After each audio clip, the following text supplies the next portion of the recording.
All right, here we go. Today we have a man that needs no introduction. LaVar Ball, welcome to Vlad TV. Vlad, what's good, man? Happy to be here, my man. Thank you. We're in Ball Estates right now. Yes. And after this, we're actually going to take a tour of your massive house. Most definitely. But this is our first time sitting down, so I want to get into your whole story. I want to start in the very, very beginning. Yeah. So you grew up in South Central. Yes. Okay. So what was South Central like in the 70s and 80s? Well, like I said, I'm big with family. Everybody knows in South Central was a lot of gangs out there, the Crips and the Bloods, and so it's pretty rough out there. But it wasn't really rough for me on the fact that I had 4 brothers and 2 sisters, and my mom and dad was in the house, so we good. We had our own dang gang, enough for us for that. So I never went to a side where I was like, oh, I gotta be in this gang to be either validated or just to have family. I already got my family.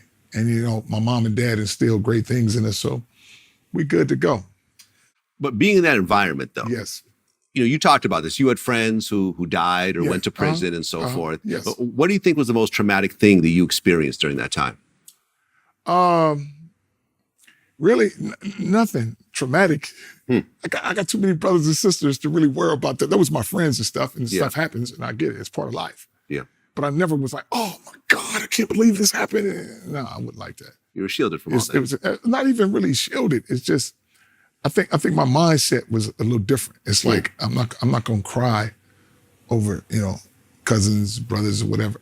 My family is my immediate family, which is my 4 brothers, my mom and dad, and my 2 sisters. That was my main concern. No, nothing happen to them. I'm cool, but I understand that outside things happen. Right. And you came up in a 2-family home. Parents stayed married the whole time. Yes. Not something you always see these days, not gonna regardless see that in the hood. of the type of family. Yeah, most definitely. So I consider that a blessing. Both my mom and dad worked, and I see what they did. And people always ask me, they say, well, were you influenced by your mom and dad to have your own brand and stuff like that? Not really. It's like this. I see what my mom and dad did, working hard all their life. That's not how I want to do it like that. Yeah. I want to have ownership in something. And I see how, the little sound kept them doing what they do. What I mean by the sound is the alarm clock. Bing, mean get up. Bing, go to work. You hear a buzz or something at the job, say go to lunch. I don't want to be on that sound thing. Yeah. So I'm like, I'm gonna be this big baller. I'm gonna do my own thing. So, but in order for me to do my own thing, I have to set it up the right way. I just can't be like, well, I don't want to work for nobody and don't have a job. Right. So there's a difference. So don't try to be tough and be like, I'm not going to conform to what everybody else is doing and don't have another plan to do something else. So that's why I said having the triple Bs, I always tell people, they be like, whether the brand is good or bad, I still have a brand. Whether I'm first in the race or last, at least I'm in the race. A lot of people ain't even in the race. Love it. Love it. Okay. So at one point you go to Canoga Park High School. Yes. What made you move from South Central to Canoga Park? That's the Valley. Yes, I went to the Valley. I started going out to the Valley when I was in the 3rd grade. My mom and dad shipped me out there to we got bused out there from the hood all the way to the Valley. When I was younger, 3rd and 4th grade, man, I wouldn't, the homework and stuff was easy. So I wouldn't even go to school all the time. So, when they shipped me out there, wasn't no places to hang out or nothing like that. I'm just out in the middle of nowhere in the Valley. And from the 4th grade all the way through high school and stuff, we just stayed out there. And the curricular was a little harder out there. In the hood, I didn't have to study for that stuff. It was just easy. So instead of me just hanging out at liquor stores and not going to school back and forth, because they'd try to call my mom and dad and say, LaVar's not in school, but I just unplugged the phone. You ain't gonna never catch me because it's 7 kids in the house. Okay. So how the heck, by the time you call, too late. So by that time, you know what, real smart. And I'm glad, my mom and dad was like, okay, you need to learn more. We're gonna ship you out here. It's good. Okay, so in high school, you played both basketball and football. Basketball, football, track. I did whatever sport, whatever season it was. I was just an athlete. Okay. What was your first love? What sport? I didn't have a first love for a sport. Everything. I just play anything from baseball to football to track to diving, whatever. That's why I tell folks I was a big baller, was a hell of an athlete. I do it all. Okay. You were actually the quarterback on your football team. Yes. Okay. But later on, you switched from that position. Why not stay with the quarterback? Well, here's the thing, man. My coach, he took me from the quarterback spot and said, this is what he told me. You throw too hard.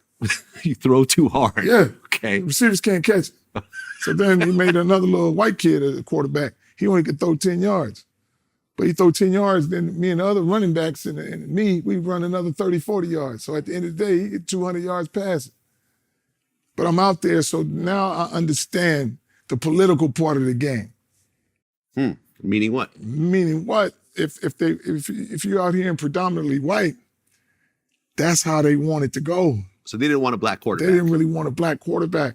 And this was before I saw that we had a you know how you practice and you do the other team's plays. So we did the other team's plays one time, and I was at quarterback, and then another of my friends was big and he was black. He played running back, and the other one played fullback. So you got this big, all black backfield, and we was just running over everybody. They broke that up real quick. They didn't want this. They didn't want to win. They didn't want to win. They want to win under their terms. Exactly. Okay. That's exactly. And I think even in high school, I think they kind of took offense to me because I was doing what my dad taught me how to do as far as lifting weights. And I was the strongest. I was benching like 400 pounds in high school. Okay, because you were 6'4", 250? Yeah. So I'm doing this 220, but the kids start resenting the coaches saying, man, we want to do what LaVar doing because his pops is big, he big, y'all not training us right. So it's kind of contradicting. And I can see how they was like, man, this guy thinking he the biggest, baddest thing. And I would have letters from USC, Notre Dame, wherever, #1 schools. I was averaging 48 yards on a punt. And this was more than what I can punt, kick, throw. And they never gave me my letters and stuff. So it looked like I wasn't, trying to get with these schools because it looked like I was just like, whatever. Well, right, because you graduated in 86. Yeah, I got 85. 85, sorry. Yes. You graduated in 85, then you went to West Los Angeles College? I went to West LA. On the reason I went to West LA, I had to get my grades back right. Oh, because your grades were low. My grades was low. I took all this crazy stuff. I took a Spanish 3, chemistry 3, calculus to seem like I'm taking all these bright courses. Nah, that wasn't the thing to do. I said, but nobody helping me with that thing. So then I said, I got to go to junior college to get my grades right. And what happened is I went to junior college and I was playing, lunchtime, I just went and shoot some hoop. And I'm killing everybody. Just playing, because everybody in West LA was like, oh, we getting LaVar Ball. He gonna play football for us. Man, we good. But I went in there and beat everybody up in basketball. That's when the basketball coach was like, man, can you play for us? Huh. And I was like, I said, man, in basketball, I can't be guarded. The guys that's fast enough to guard me, they're not strong enough. And the guys that's strong enough to guard me too slow. So you can't guard me. And that's when I averaged like 23 points and 13 rebounds and ended up going to Washington State. Right, which is a Division I school. Division I school in Pullman. Right, exactly. Yes. And you were starting forward. Yes. Okay, so now you're playing basketball. Yes. For Washington State. Yes. But you're not really scoring that many points. Hey, here's the thing. Before I got over there, we averaging 90-something points. We averaging 90-something points at West LA. Okay. And when I got recruited over there, man, I saw the most beautiful thing when I'm going over there in the summer. I see all these girls tanning on the bleachers out there. I said, wow, this gotta be my spot. So I'm looking at this thing, man. Then after the coach is telling me we concentrate on offense, we gonna score. And then Calvin Sampson was a very young coach at the time. So as soon as I get over there, he starts stressing just defense, and we scoring 40 points a game. So I get the ball on the wing, go to the hole, dunk, or do whatever. He said, no, LaVar, we don't want that. We want the ball to be passed around 8 to 10 times. So I'm pretty defiant. Now everybody's talking that BS, talking about LaVar only averaged 2.2 rebounds, only played 2 minutes. And that was the worst season they ever had in their life because he's going to show me that, yo, I'm not going to play you, regardless if you're scoring or not, because this is running our way. And that's when, the coach, Dennis Erickson, asked me to play football, and I was going to go play football. But the reason I didn't play no football, because I told Dennis Erickson, when I was out there catching the ball at tight end, every time it came to blocking, I went out and said, sub, put that big fella up in there and let him block. I don't do no blocking. And I told Erickson, I need that ball out of 4 downs. I need it once every 4 downs. If you can't do that, I'm out. But I left, and that's when I went to Cal State LA. Exactly. So you transferred after one season. After one season. So you're just jumping to a different school every year, essentially. Yeah. I went to West LA, then Washington State, then do what I want. I go to Cal State LA and play basketball. That's a Division II school. Yes. Okay. So, and actually your brothers were playing there as well, right? Yes, they followed me. I'm telling the coach said, man, can I get any more of y'all? Yes, get my little brothers. Okay. Okay. So you're playing basketball in Cal State, Los Angeles. Yeah. Okay, but then at one point you moved to football. What happened was I was playing in the summer pro league for basketball up at Loyola. And then the coaches was going to work out somebody, some New York Jets actually was going to work somebody out, but they had to come through the gym because I guess the gates was locked. And as the New York Jets folks came through the gym, you got some tall people you see, some short people, and then I was the one with the jersey on that was too tight. But swole. Then they said, this dude can move. He said, man, you want to play some football? I thought there was some coaches for basketball to go overseas because I could have went overseas and played basketball and made some money. Okay. But they was like, man, we can give you this right here and you come to try out with us. I said, I ain't got no kids, just fly me down there. And then when they took me out there, like I said, I did the bench press 500 pounds out there. You bench press 500 pounds by this point? Yes. Damn. Yes. Okay. I did, what made them really go crazy is, I guess I never did the test that they do for the NFL, which is 225, how many times you can do it. But I did the 225 to warm up. I stood up and did 20 behind the neck like this with the 225. And they was like, no, you were supposed to bench that.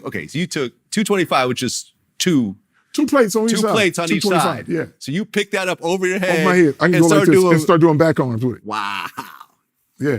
I remember in high school I was doing 225, and I thought I was impressive. Like, I told Food I was the strongest standing man up with on it, 2 though. feet, man. I'm telling you. Damn. Okay. And then I used to curl 300 pounds, but I rock like this. And folks was like, you rocking your back. I said, see if you can do it a straight back with 300 pounds. I can rock all day, but I ain't never had no back problems. That's crazy. So the stuff that I was doing, like folks were like, man, I can't believe this. And I still was weighing like 270. And I ran a 4.6 consistently. Okay, so you're fast. So these are things, fast, can catch. Pete Carroll was there for a minute, but he was more of a college coach than a pro coach. They was kind of running over him, and I could see that. But then after they got rid of him, they brought in Rich Kotite. And Rich Kotite had drafted the guy from Penn State was named Kyle Brady. But I'll run circles in him. But the political thing is if you draft a dude that high, you can't let him sit down because everybody going to lose their job if I end up being better than this guy. So I never was like dialed in on like a sport of having a passion to play basketball or football. I just played anything just to be super talented. But I use that as just to get a jump on life. Because most people play for a house note and a car note. Knock those out the way, you're good. So that's why I went to Big Ballers Training and moved out here to Chino Hills. You can't open up your own training in the hood. They're not gonna pay for it. But out here, middle class, they have money, so now I can open up my business in Big Ballers Training.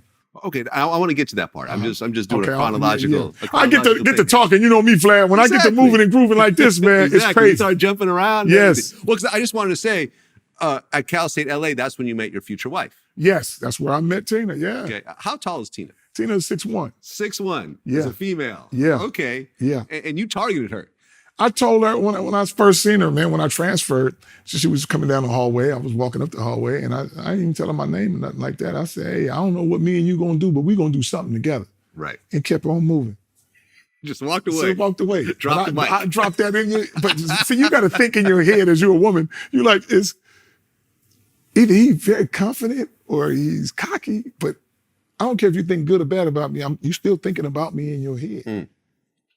Now, I mean, we're talking about a different time. We're talking about the late 80s. No, this is the 90s now. Early 90s. No, I'm talking first in the 90s. When you met your wife. It was early 90s. Yes. Black-white couples were not as accepted back then. Well, no, they were. They were. Yeah. Early 90s. It was cool with when I went to, when I graduated from high school, in the 85. So the 80s, it was kind of like, Yeah, okay. it was a little- it was yeah. getting out there where it was kind of, it was By the okay. 90s, yeah. By the 90s, it was something okay, you know. No, that's true. I mean, And especially if you're in LA. If you're in LA, it yeah, was, LA, it okay, was you're right. different. Because my first girlfriend, who was black and Japanese, Uh-huh. right around 92, 93. Yeah, you're but we all were in right. Berkeley, Yeah, so I figured uh-huh. it was, you know, it Yeah. wasn't a big deal. It wasn't a big You're deal, right, but exactly. in the 80s, it was kind of a big deal. But Yeah. if you go to certain areas, like you go down south, down south, it's story. different. Yeah. But in LA and something like that was normal. Okay. Because if you got black kids being bussed out to white schools, come on now. Right. At some point, it's gonna be like, man, when they first started that busing thing, you got to admit this is what's gonna happen. Okay, so you signed with the New York Jets Yes, as a defensive end. yes, that's what Pete Carroll had me as a defensive end and a tight end, so I was doing both of them. Okay, but you didn't actually get to play in a game. Okay, because then you got sent to Then I London. got sent to London for the World League. Right. How's that? So that was cool. Like I said, I'm just an athlete. So long as I'm playing football and you paying me, I don't care. I'm just using this money to get a jump on life. Okay, because then you came back and you... Because my tight end coach had got released from the Jets and he went to the Carolina Panthers. Exactly. And that was their expansion year. Aha. So you were on the practice squad Yes. for the Panthers. Yes. But once again, well, you got injured, right? I didn't get injured. They just didn't renew my contract. That's what folks are trying to say. I got injured and stopped playing. But by the time I did, the New York Jets had paid me, the practice squad, all the money I already made, I saved it where I can buy a house in Chino Hills. So I don't need y'all no more. So I didn't pursue like, oh man, let me try to get on another team. I don't need to. I'm good. You're good. So now I open my own business, which is Big Ballers Training. In Chino Hills. In Chino Hills. Okay. And was your wife involved in it also? No, she was a school teacher. Aha. Okay. I didn't She know was a that. school teacher. So now here's the thing. When you have two incomes is better than one. Now mine fluctuated. I can make $5,000, $10,000 in a month, depending on what month it is. Hers is a steady income. Yeah. Sounds like my family. So we work, we good together. Yeah. My wife, my mom had the stable government job. My dad had his own business, but once again, it would go up and down. You'd be like, man, don't think you're gonna make 10 grand every month. Exactly. But in the summer, New Year's, everybody want New Year's resolution. Summertime, everybody want to get hot. You might not be as high as in November and December on the fact that everybody vacationing now. Mm-hmm. December's pretty good too on the fact that if you have, let's say a little voucher where you say, yo, get you 10 sessions, $4,000 instead of $2,500. Now people as a gift, Christmas gift, go work out with this guy. So that's how we did that. So, but you can't be like, oh, I'm gonna make 10 grand every month. It's just certain months where you can go up and down, but you have to balance your money out so you don't get stressed out. You know, so that's how we did that thing. But when I finished playing football, I said I have to do something that doesn't feel like work. I know training. I can train dogs, frogs, people, pigeons. It don't matter. I can train anything, but I'm good at that, and I know it like the back of my hand. Okay, and then you guys started having kids, right? Lonzo, LiAngelo, and LaMelo. Yes. How far apart? Was it like 1 year apart each kid? Well, see, having Tina, which is a Caucasian woman, you can't pop them out like that. So I try to have Lonzo and Jello in the same year. Missed it by a few weeks. Just kept her pregnant. And then after 2 times being pregnant, the third one, she said, I got to take a little break. So that's when we had that little year break in there, and then we had Melo. But I told her, I said, you know, I'm an alpha dog in my family, so if you want some girls, you can forget that. I'm going to have all boys. My dad had 10 brothers and 2 sisters. So I'm telling my wife the same thing. Man, we'll have 10, 15 boys before you have a girl. But here's a funny thing I always thought of, which is crazy, man. People who can afford the kids can't have too many. And the ones who can't afford them can have them like they nothing. Yeah. With no problems. Yeah. Think about that. I'm like, man, yeah, no problems. Mm-hmm. But Tina, the most, you know, she only got a sister. The family ain't too big. A sister here, brothers here, but my family's is big. But man, if I could, I would have had 5 of them.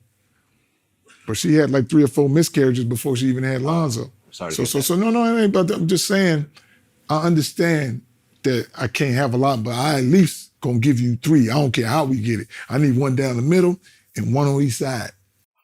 Okay. And when the youngest, LaMelo, reached 4 years old, that's when you started training them. I've been training them boys since they've been 2 years old. Okay, so even before that. Before that. Okay. All my boys are potty trained before 10 months. Okay. You talking about some training.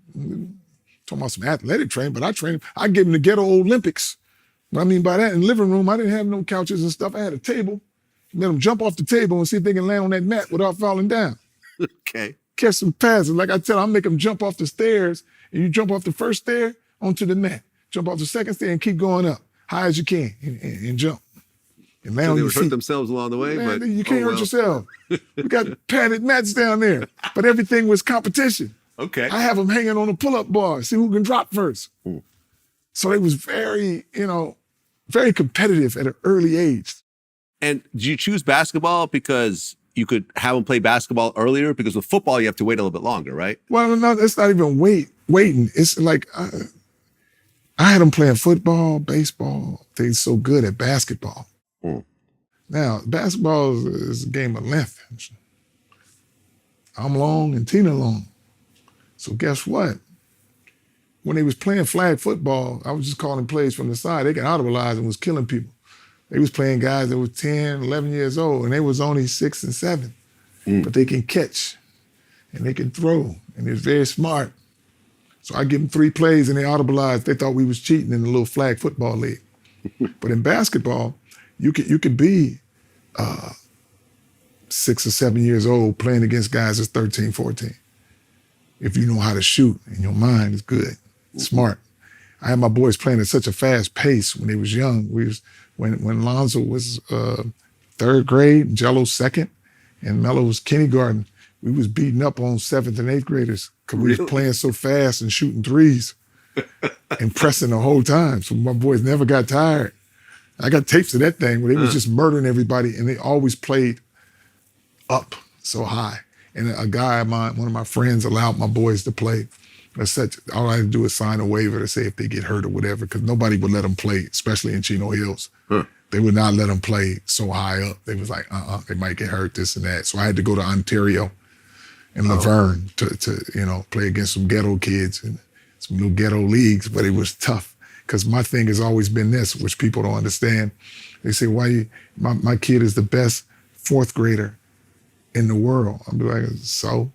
I'd rather have my boys be in the 4th grade and play against the worst 9th graders or the worst 10th graders, because they're all going to be faster and stronger than my boys. So now you got to be smart, and your skill level got to be high to defeat them. Were the kids always tall? Like as kids? As kids, or did the growth spurts kind of come later? No. They was tall for their age. That's what I meant. Yeah, for their age. But if you put them with other 6 and 7 year olds, they're head above them. Yeah. But they were always the smallest on the court. Because when you 6 and 7 playing against somebody who's a 12 and 13 and 14. The smallest ones, yeah. You very small. Melo always been the smallest. Melo didn't get to look up to nobody till he was like in 11th grade. He always looked at people's stomach because he was that small. He was 11 years old playing in 17U. Wow. AAU. Okay. Hey, the platinum division, the highest one. Uh-huh. Melo was probably the worst. He was the scariest player to play against. On the fact that, let me tell you this, Lonzo was running my teams as a 13-year-old, as a 14-year-old. He running. 14, Jello 13, Melo 11. And we playing in the highest 17U bracket, which all the college coaches is there. And you got 5 people on the floor. Somebody got to guard Melo. If you have you 6'5", and Melo bust your ass for 20-something points, the guy trying to give you a scholarship be like, you can't even guard an 11-year-old. Somebody got to guard Melo. It's just like being a boxer and somebody come off the street. Yeah. They got a chance to knock you out. But if you don't give them that chance, you're good. But if they come off the street and just knock you out, they have nothing to lose, they knock you out, they winning. So what I'm saying with Melo, somebody had to pick him, and it goes, and he leaks out every time. And then after a while, you're like, somebody get him.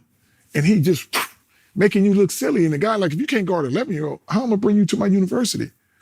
Well, for example, Lonzo was a star at Chino Hills High School. Were any of the kids? No, all of them were stars when they got there. Well, I'm saying, but first, it was Lonzo. Lonzo was the freshman first, yes. Exactly. Did any of them play in the McDonald's All-American? Lonzo did. Lonzo did. Yeah, Lonzo was the only one.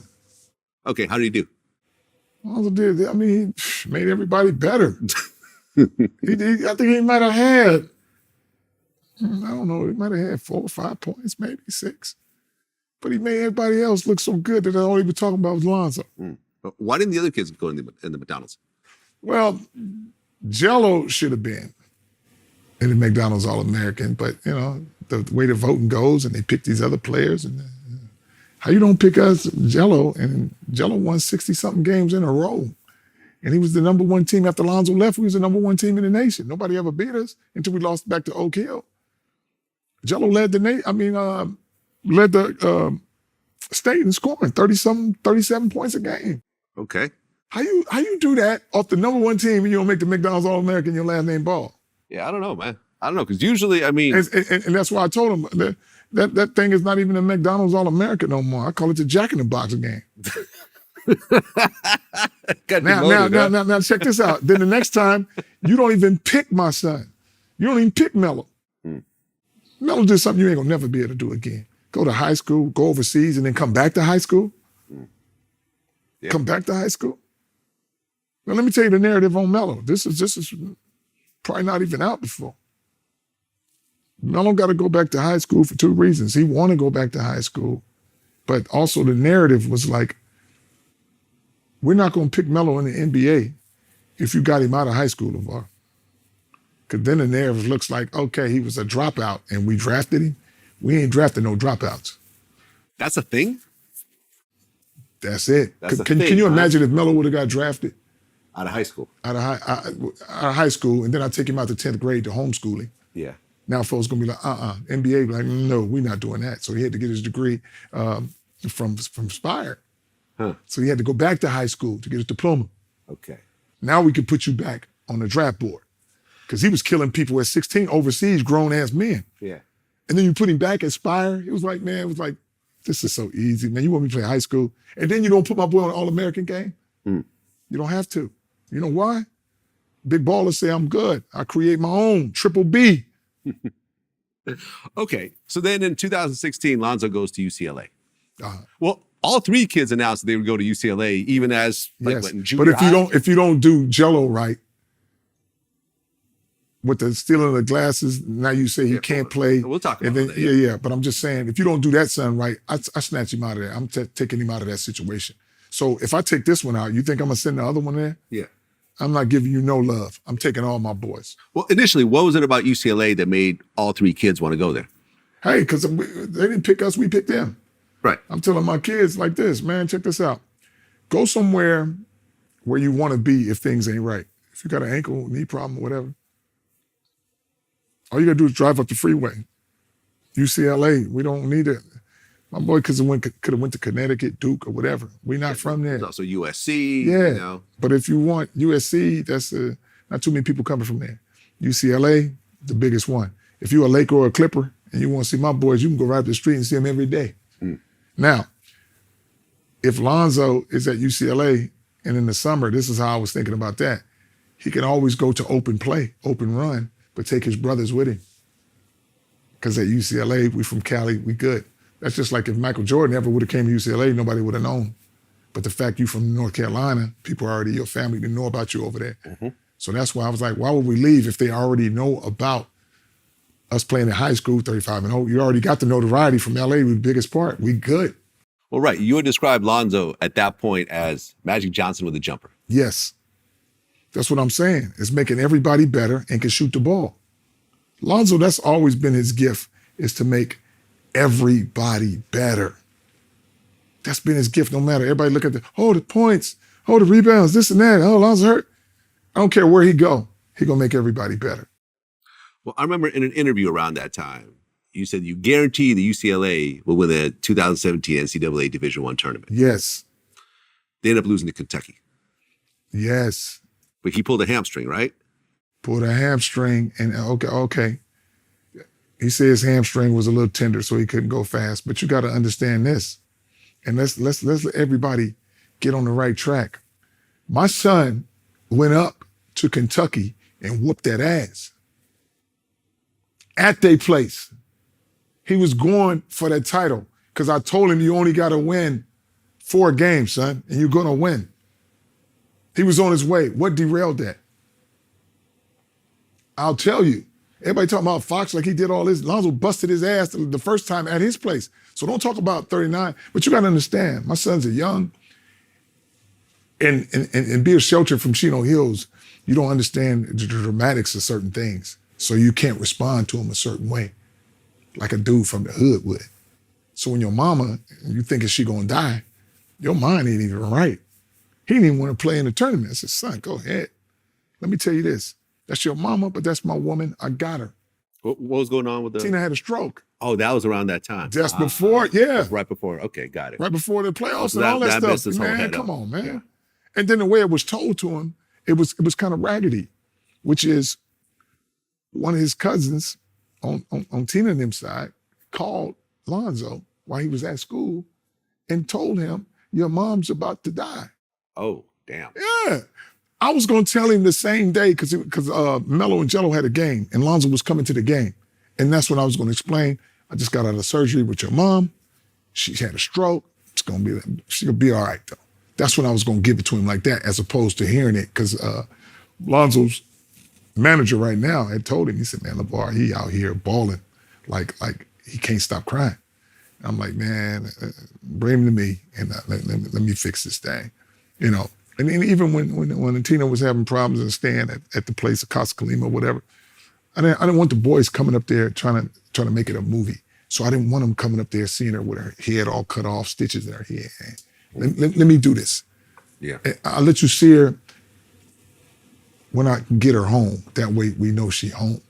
So you guys keep playing basketball. And I said, sometimes the Lord puts certain blocks in front of you to see if you're going to keep going. And that's what the boys were strong enough to believe in me, that I got your mom. Don't worry about it. So go ahead and keep playing basketball, because she would be like, man, go ahead and play. Don't sit up here rubbing her hands. I don't ever want to play no more. I gotta say, no, I understand. People want to see y'all coming in the hospital and making that story. I don't want y'all to go like that. Well, you made a comment after the Kentucky loss. You said, realistically, you can't win no championship with 3 white guys because the foot speed is too slow. Yeah. People are upset over that. You gotta be. I would be too. If they told me I can't win with no black guys, if that's my race, I'm gonna be mad. But don't be mad at me because I'm truthful. Right. Brian Mazik of Forbes said that was just plain racist. Plain racist? What you call it racist on how you look at it. You call it racist on how you look at it if you want to do it. I can't be racist and I got a white wife. How you gonna be racist like that? Mixed kids. I got mixed kids. I'm like, man, you got black folks and you got white folks. But I'm like, you want to try to call me racist because it's too positive on a thing. And a lot of people can't say that. But it's true. Why is NBA 90% black? But how you going to win a championship? You can win in the early 40s and 50s when you don't allow these black folks to do what they do. Right. Because you look at it like this, man, if you take all it's just like back in the day, they wouldn't allow black folks to play with the white colleges. And so they said, man, these guys are super fast. They super there. Let me get 1. Let me get 2. Let me get 3. But it's just the foot speed. If it's real, it's real. But if you want to be sensitive on the subject and be like, oh, man, he's racist, he said I'll never win. Okay, well, go ahead and win and prove me wrong, then we good. But even if you prove me wrong, it don't even mean nothing. Because I'm going to go eat and take me a nap or do whatever. It's not a big deal. Okay, so 2017, the NBA draft. Was there a reason why Lonzo didn't stay an extra couple of years? Or the plan was always 1 year straight to the NBA? All my boys I told them all of them going to be one and done. One and done. Okay. Why? We're trying to get to the quickest to play the highest talent. We're trying to jump from that. We're not trying to sit there and wait. Okay. So, the NBA draft in Brooklyn. You actually got booed by the crowd around that time. Who got booed by the crowd? Did you get booed? No, that's what they say. That's what they say? Go back and see that crowd. I'm hollering for me. Sure, why not? But people try to create these narratives, man. Right. Like they be like, oh, LaVar, the struggle is tough. And I kind of sad on all the hate you get. Let me tell you what, I walk on the street, man. Don't nobody come up to me and be like, LaVar, you an asshole, man. Everybody on the street show me much love. But you got these certain little media things here and there where they try to create a thing with me and be like, oh, this is over, or they don't like it. No, that's just them little folks right there. Yeah, I can relate. Yeah. Everyone thinks I'm hated. Yeah. I walk down the street and people Man, want to take pictures with me. And thank you. Same tell me thing. how much they love my Yeah, interviews. yeah, but I'm like, man, it's a certain few that's over there that say, but you want to stay. I couldn't get booed too much. They was happy that my son was there and I was there as a family. Second overall pick, Yes. the 2017 NBA draft. How did it feel? And he went to the Lakers, your hometown. Was that in the plan, or was that just by chance you think it happened? How could it not be in the plan? I'm that good. That good. The fact that if I got my son looking at you, he is UCLA, you in the Lakers' backyard. Lakers is doing raggedy. Any top pick going to a raggedy team. My son going to LA. If you don't pick him. Now this was somebody who told me something, who told me something, who told me something. Word on the thing was, man, we're not going to renew the contract for the TV rights for the Lakers if you don't get this boy Lonzo, who in your backyard. That's what you heard. That's what I heard. Okay. So now I can really talk crazy. I guarantee you my son go to the Lakers. Okay. Well, because Kobe Can retired. you imagine if they didn't pick Lonzo and he in their backyard? And the best point guard? Yep. If Magic was a coach, my son would still be there. Well, Kobe retired the year before. Yeah. That was unfortunate. You have nothing. No, that's good. It's okay. Well, it's good for you guys, but I'm sure My Lonzo thing is would have. this, he was too old now. Yeah. Let Lonzo do his thing. You had made a comment. Lonzo doesn't need advice from Kobe. I'm not following anybody. Right. He don't. But was Kobe trying to kind of No. mentor you guys, or no? Why I need mentor? Let me tell folks, I always say this. Don't try to mentor my son now after I got him there. Where was you mentoring him when he was 5 or 7 years old? Or 10? Come mentor him now before he's a superstar. Or before where you can get some light on him. Mm-hmm. Don't come trying to train my son now. Well, I remember you made a comment around this time. You said that Lonzo is a better player than Steph Curry, Yes. who was the MVP the last 2 years. Yes. Stronger, faster, shoot better, put him in the right predicament. Let's go. Longer, younger. Just the notoriety they got. See, like I'm gonna go back to, with the Lakers, Luke Walton, I'm the man. Kobe ain't here. I'm the coach. Mm-hmm. I'm loving it. Man, how the second game Lonzo go for damn near triple-double in Phoenix? I thought he was gonna let him loose and let him do his thing now. Lonzo and me, bigger than Luke now. That's why he mad, sensitive. Because I'm telling him how to look at everybody that was on that team, and I said what they were supposed to do is doing that now. He tried to make Jordan Clarkson goddamn point guard. Taking away Lonzo's minute. That was dumb. I said he the best 6-man off the bench. Now he in Utah, 6-man off the bench doing his thing. Let Julius Randle run free. He's the strongest and the fastest. Let him be a bull in the china shop. He like Lonzo too. Let him run out there. Now he over there in New York doing what he do. Same thing with Ingram. Everybody is in their right spots and being very successful. Only person that ain't in the right spot, who I was talking about, tell me where Luke Walton is now. No idea. I know nobody knows. No idea. But he couldn't coach, like I said. I said, y'all got food because he was standing up in San Francisco with Kerr and be like, oh. And then they'd say, oh, LaVar said, Steve Kerr can't coach. Hey, man, just because I have my opinion and I know what goes on and I know how to see things. Did we get a medal? Who was the coach? We didn't get no medal? I hate being right all the goddamn time. We'll talk about all that. I know we're going to talk about it because there it is. There it is. Okay. Was there around that time that you asked for a $1 billion shoe deal? Of course. For your 3 kids? That was the best deal they ever could have did. Gave us the Ball family. Can you imagine giving the Ball family $100 million for 10 years? You'd be winning. The whole Ball family for $100 million? That's nothing. You can't come to me for no $1 billion thing now. Mm-hmm.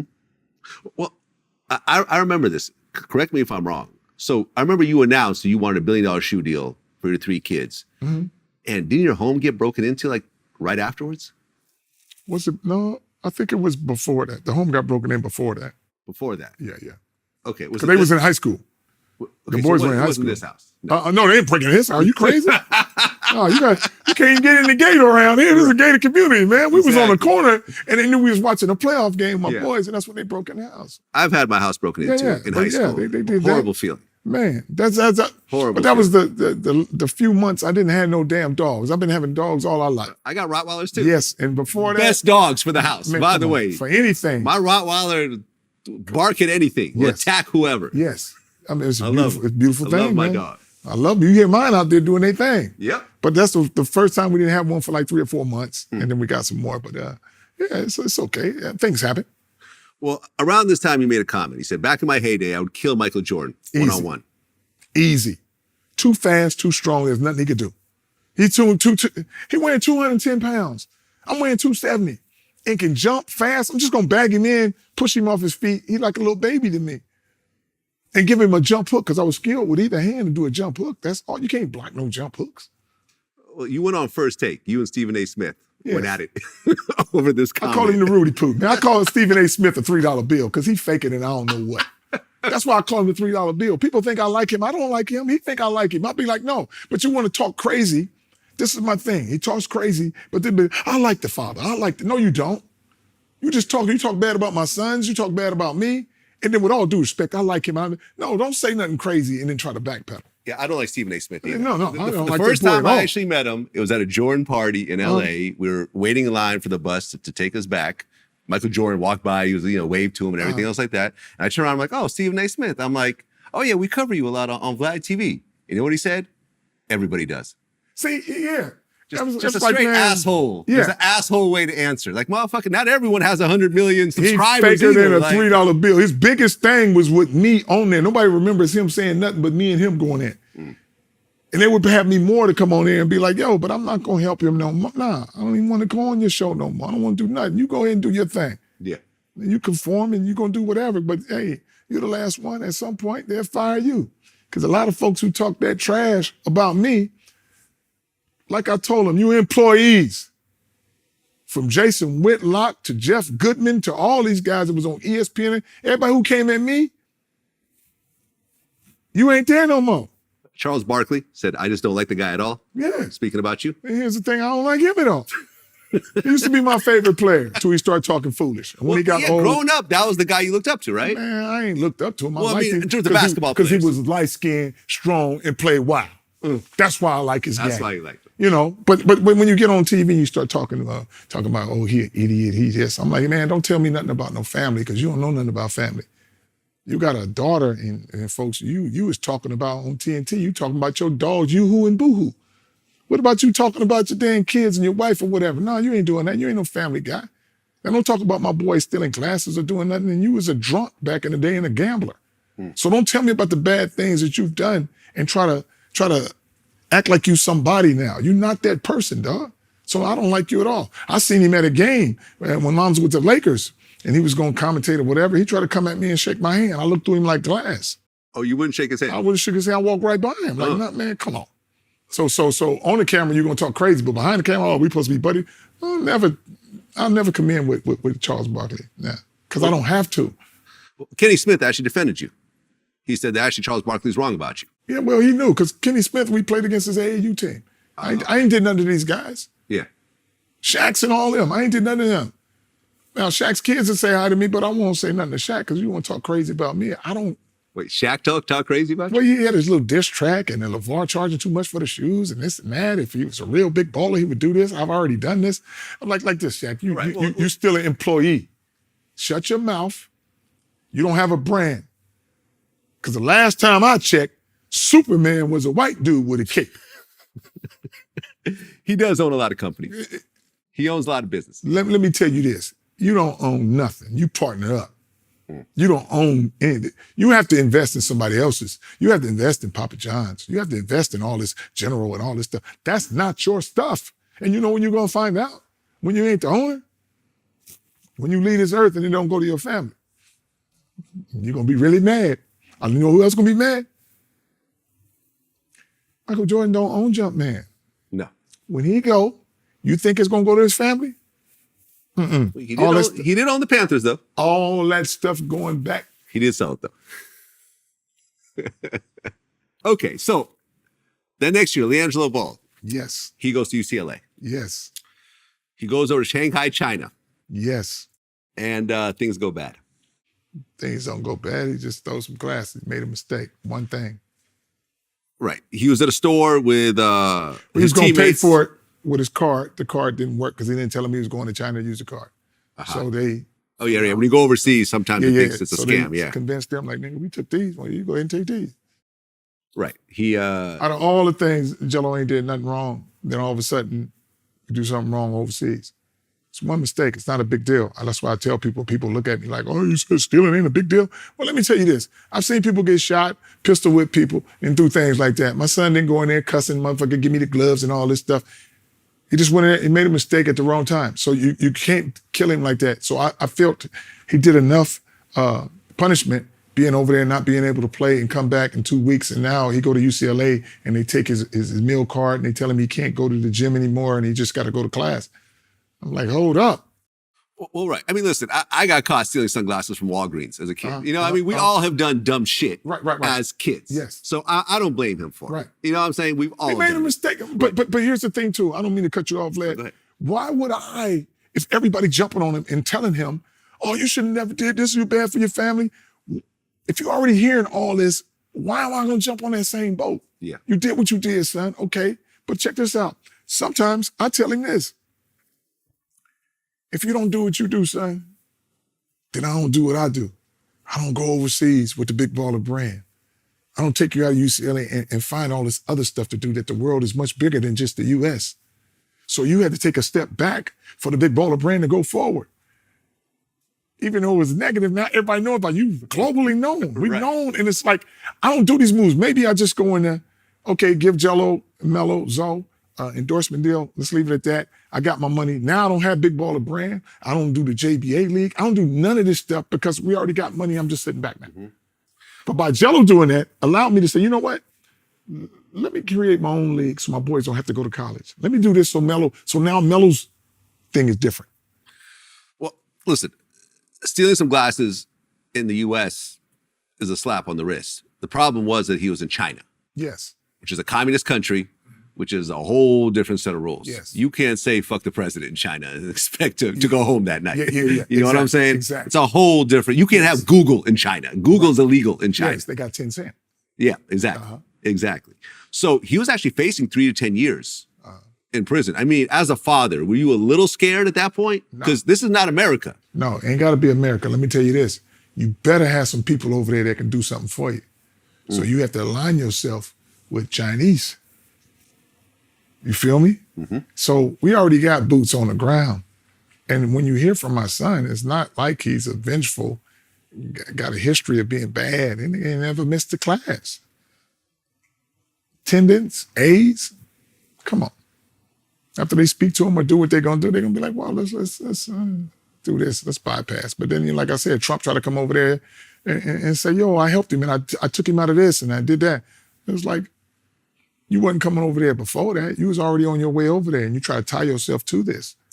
Right, because Trump took credit. Try to take credit. Yeah, he said, he actually tweeted, he said, do you think 3 UCLA players will say, thank you, President Trump? They were headed for 10 years in jail. Come on. But they were already out of jail by the time he tweeted that? Come on, man. Yes. And it's like this. Let me ask you this, Vlad.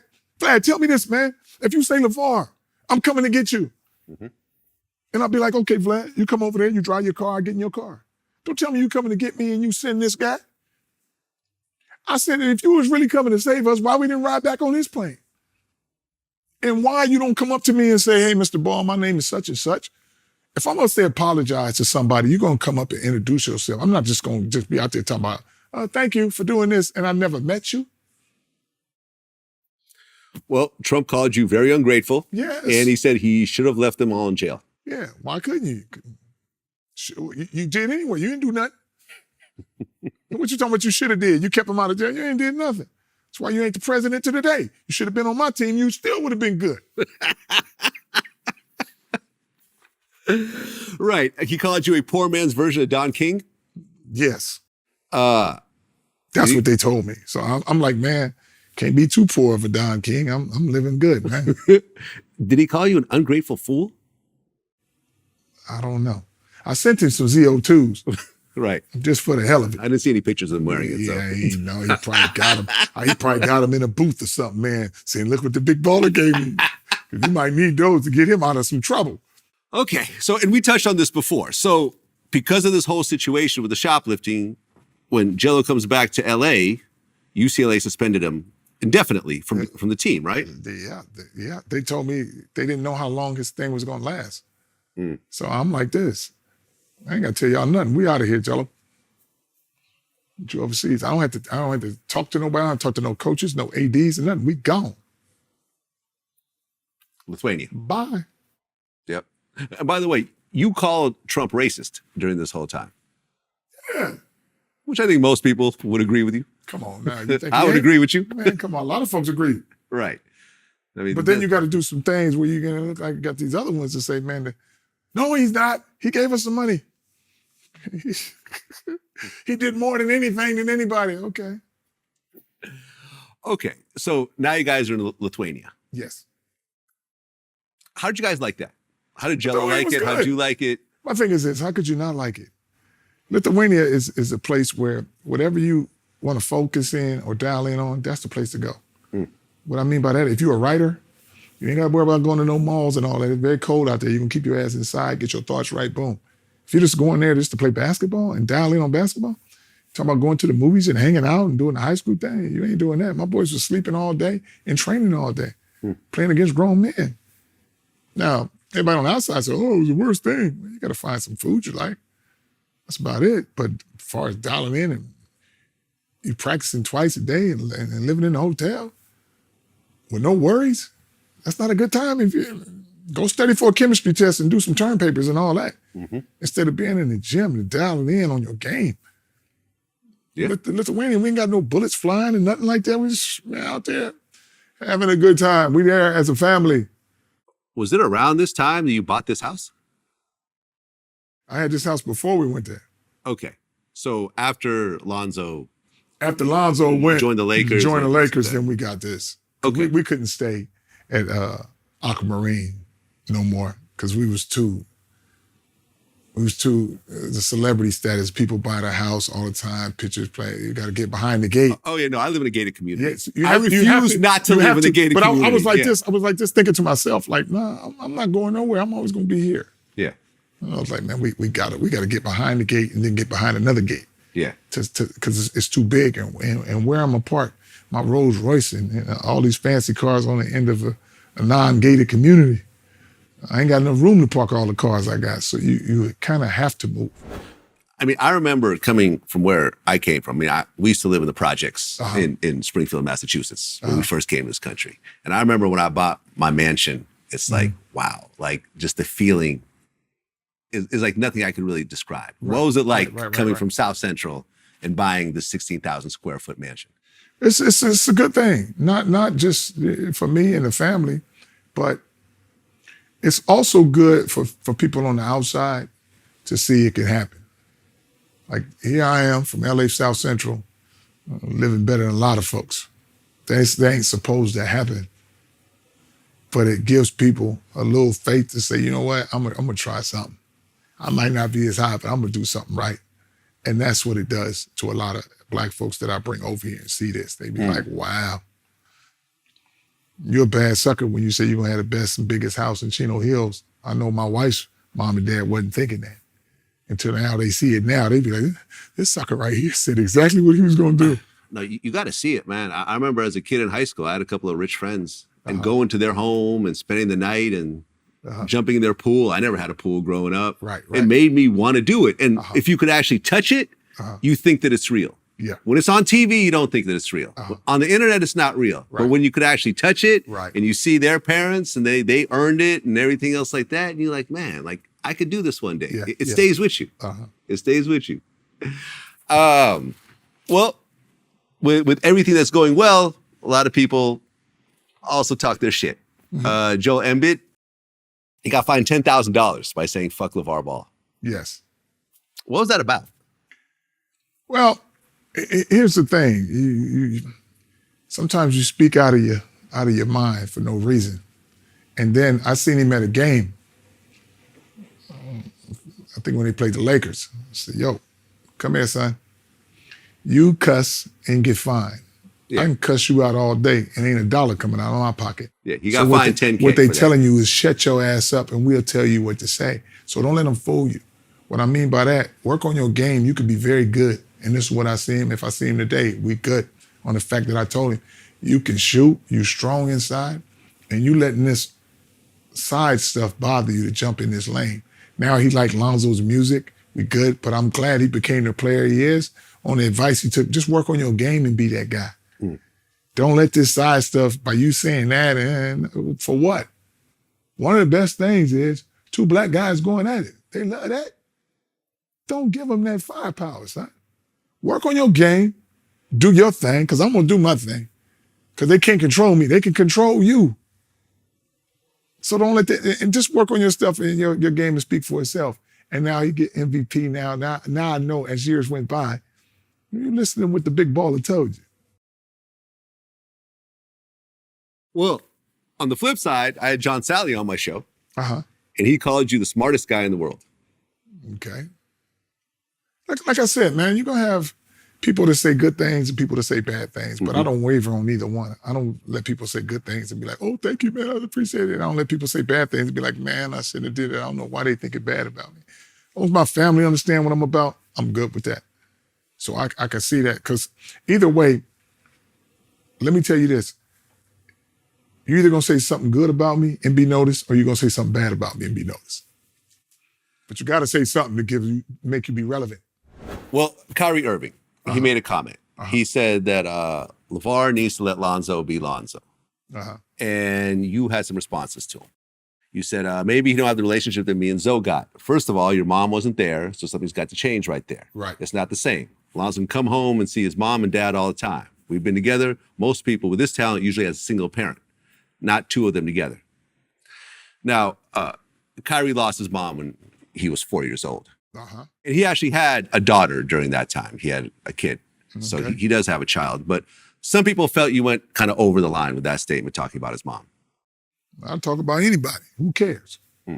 My thing is this. I said what I said, and I'm like, man, don't give me no fatherly advice. You say you had a daughter at that time, but where's she at now, or what you doing with her? Pay attention to that. Don't worry about how Lonzo should be, and I should let Lonzo be Lonzo. Maybe your dad let you be who you are, and that's why, however you are, that's why you like that. So don't tell me, I have no advice from no youngster. And get your own, and you advise them. There you have it. That's it. It's like but you know, people going to run with this thing and say, no, you shouldn't have been talking about his mom. I'm not talking about his mom. I'm just saying, if you don't have 2 parents there, I don't know whether somebody got sick or got killed or whatever. But I'm saying you're not advanced enough in life to say, LaVar, just let Lonzo be Lonzo. Raise your kid, let your kid be who they want to be, and they run you, that's fine. If they don't run you, that's fine. But don't come on this side trying to give no advice to the big baller. Listen, I've always been a fan. If you watch any of my interviews, whenever your name would come up, I've always said, hey, man, I think most people would like to have a dad like LaVar, who's super, motivated, super involved in what they're doing, give up part of their life to invest into their kids' lives. But here's the thing, too, where people don't understand, Vlad. I ain't giving up nothing. They say, man, the struggle, I know. Sacrifices I made, none. I had these kids because I wanted them. Yeah. It wasn't like they popped up. And here's the thing, like I tell folks, I ain't sacrificed nothing, Vlad, on the fact that I didn't have a 9-to-5 job where I come home and my boys want to shoot the ball and I'm dead tired and be like, okay, let's go. You had no nannies, nothing. No nannies. I mean, for me picking my wife, investing in my boys instead of buying real estate, I'm gonna invest millions of dollars in my sons. People used to tell me back in the day, I said, man, I got 3 lotto tickets. I just ain't cashed them in yet. Now, around the neighborhood and all that stuff, and kids are going to school and that, all my boys are millionaires. Now, if you do not give your kid a trade or something like that, send them to school. Give them some education, because you're like, man, they ain't gonna be the biggest, fastest, they ain't not gonna play no sports. I gotta get them a job or doing something. So you give them an education. Yeah. Now, here's the thing. I never was gonna pay for college. So I don't have to save no money so I can buy BMWs and Cadillacs for my boys while they're in high school. Right. Well, they all had scholarships. Yeah, exactly. Yeah. They was gonna get scholarships before they even had, but I'm like, man, I'm not paying for no school. Yeah. But I'm like, they're gonna make money playing sports. I already established that. But that's why I came in like, yo, I gotta make this story. But I tell you what, son, the big play is gonna be you guys coming into sports with your own brand. It's never been done before.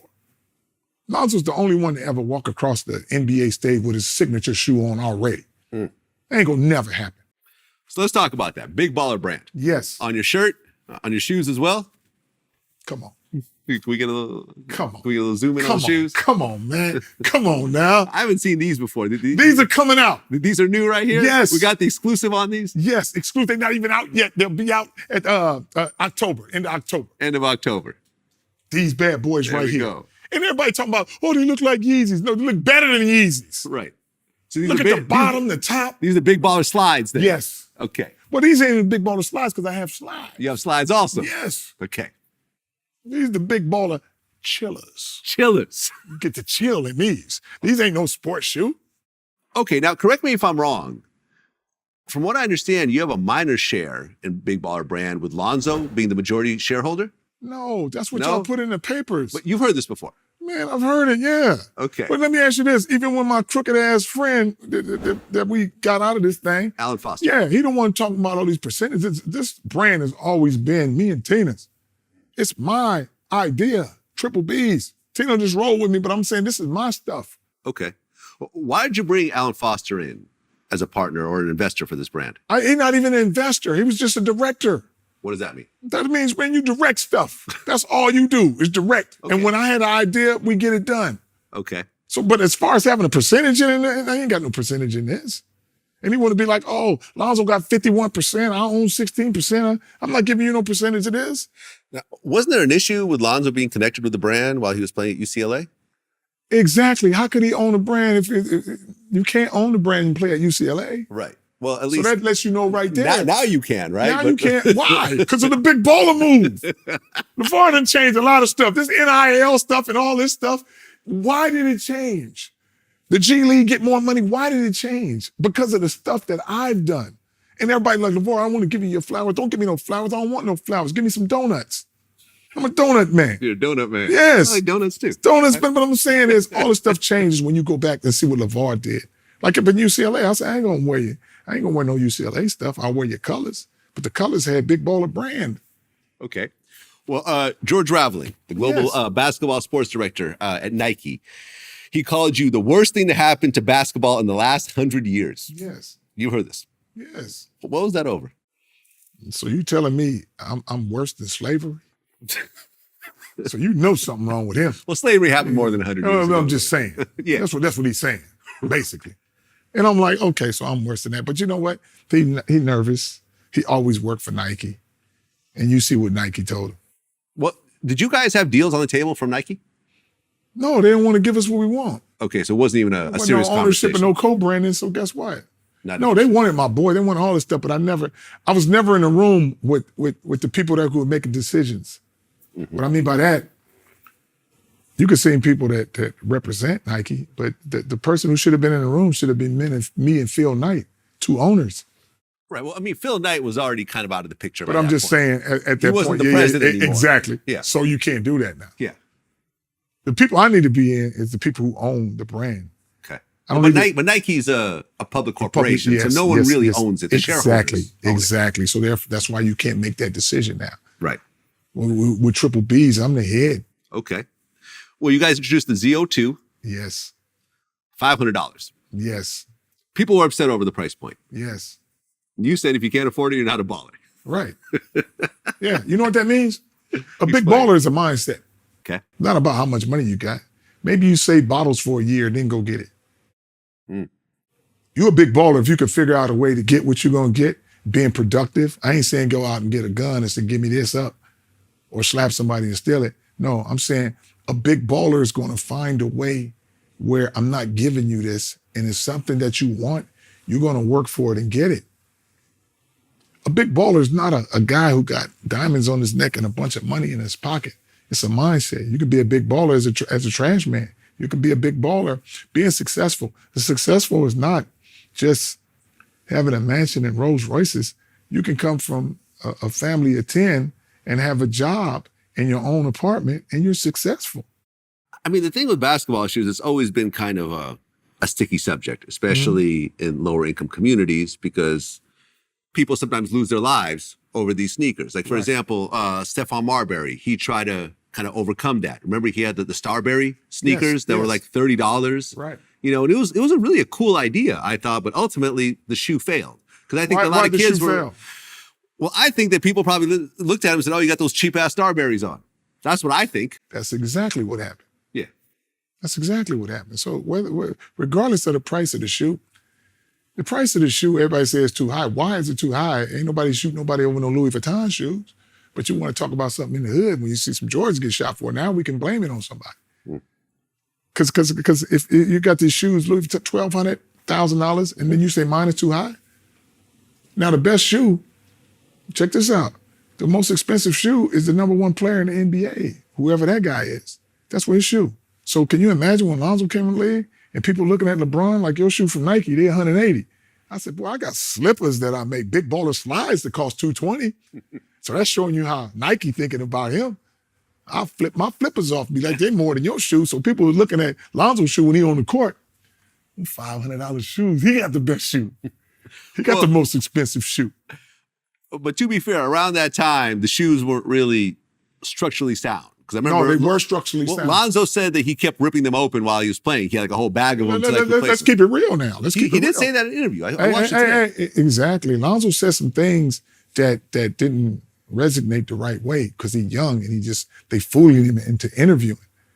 First of all, if you say you had these shoes, why are we talking about shoes nobody ever got? And here's another thing. You know what size shoe Lonzo wear? 13. Okay. Get you a backpack today and see how many pairs of them shoes you could put in that backpack. I bet you it ain't gonna be no 3 or 4 pair. So him saying that, they was ripping every quarter and this and that. Like, do you have any footage of him changing the shoe? There's no footage. No. But okay. He did say it though. The shoe came apart. They were prototypes. And you know who made the shoe? Lonzo's idea. I want this over here. I want this. You're not no shoe designer. Now that shoe came all apart the way you wanted it. You're not a shoe designer, so you're not gonna know. So that's why it looked like a bulky kickball shoe. I'm doing it for you, son, how you want it. And we got these guys putting the shoe together. No. So that's when we went to Brand Black to say, yo, help us out with this shoe. LaVar, we can design the shoe. Good. Okay. Brand Black is what? I don't know. It's just a brand that came out and they had shoes and stuff like that. But I'm like, you can help us. So if you can help us and got, places factories that can make the shoe and how we can come up and design it with the lightest fabrics ever on there, that's what we did. And Lonzo was balling out of control with them shoes on. And this is what other people like to say, Vlad, I'm gonna tell you everything. You're gonna get hurt in any freaking shoe you wear. So don't come at me and be like, these shoes caused Lonzo to hurt himself. No. Truth be told, Nike's track record is a little better than mine getting people hurt. Well, yeah, I mean, Kobe used to play low tops. Kobe got hurt. Yeah. But he used to like tape up his ankles, basically. Regardless of taping up your ankle or whatever. Yeah, Achilles. KD got tore up. Right. Anybody who wears shoes, Curry with the Under Armour on, everybody gets hurt. Zion tore his shoe up. But yet, you want to create this narrative that, LaVar, his shoes messed up Lonzo way before. Wait. Lonzo tore his knee up in Nikes. He was good in my shoe. Let me tell you the rundown. He hurt his ankle in my shoe, but tearing his knee up. This is what happened. Lonzo wearing Nikes. The shoe that he wearing is Kobe's. Kobe's shoe, listen to me, Kobe's shoe is made for Kobe's foot, whether it be low top or nothing. But listen, that shoe is made to go 50 miles an hour. Kobe a half-court player. Kobe ain't snatching a rebound and go 100 miles an hour to pass or shoot or to get somebody involved. Lonzo is playing 100 miles an hour in a 50 mile per hour shoe. So 2 things gonna happen. Either the shoe gonna give or your body gonna give. And tore that boy's knees up. Tore his knees up going 100 miles an hour because you left and wasn't playing. You playing New Orleans with a Nike shoe on, and in Chicago, been wearing Kobe's all the time. Nike done tow you up. So when I make this is not even going to be on your thing. When I make his other shoe, watch how I conform completely to his foot. Okay. You don't think I'm going to make Lonzo another shoe? Okay. So it was around this time that you started the JBA. Yes. Was that kind of based on what was happening with Jello? Jello and Melo, yes. Yeah. Of course. I can help out some family. I create my own league so my boys don't have to go back to college. But they still got to play. They still have to play. But if I don't have to answer nobody, I'm going to take them overseas. I'm going to take them to different arenas. I'm going to keep my boys playing without relying on somebody else. So their skill level always going to go up. So what ultimately happened with the league? The league was all my money. I didn't have no investors or nothing. That's all me. Yeah. And you were actually So what's happening, my boys is finished now. They where they supposed to be.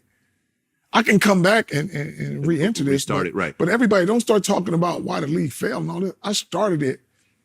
No investment, no nothing. All the money that I made, I put into it to keep my boys playing.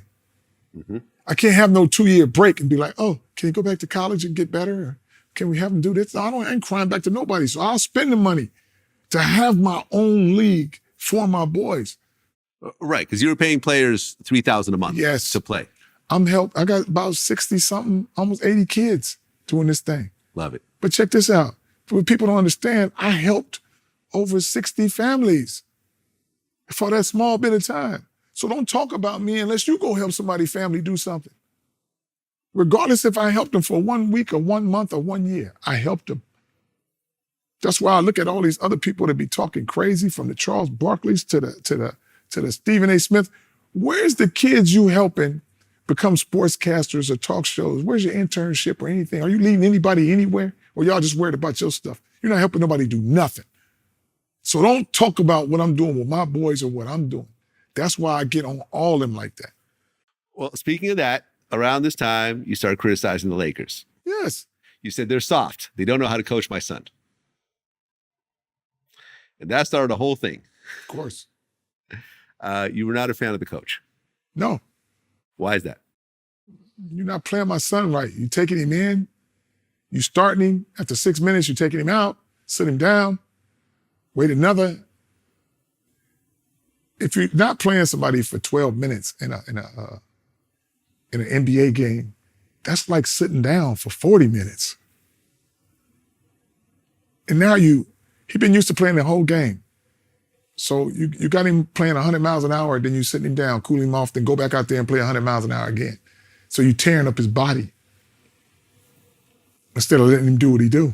If you only want to play him 30-something minutes, how about you let him play the first 3 quarters and let him sit out the whole 4th quarter? You're going to be up 20.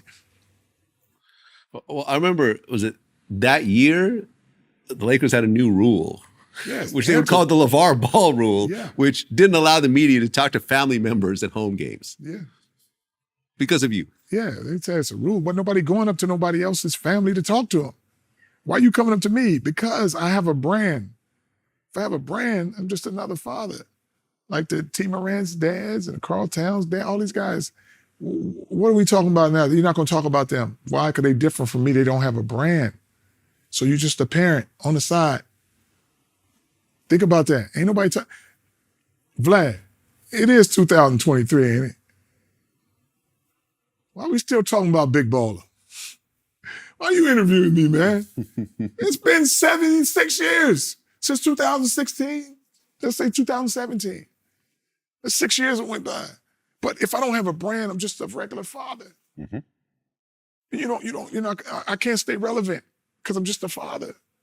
But to have a brand, you're always going to interview me. My thing is just going to go up. People can say what they want. Yeah. I'm still here. Yep.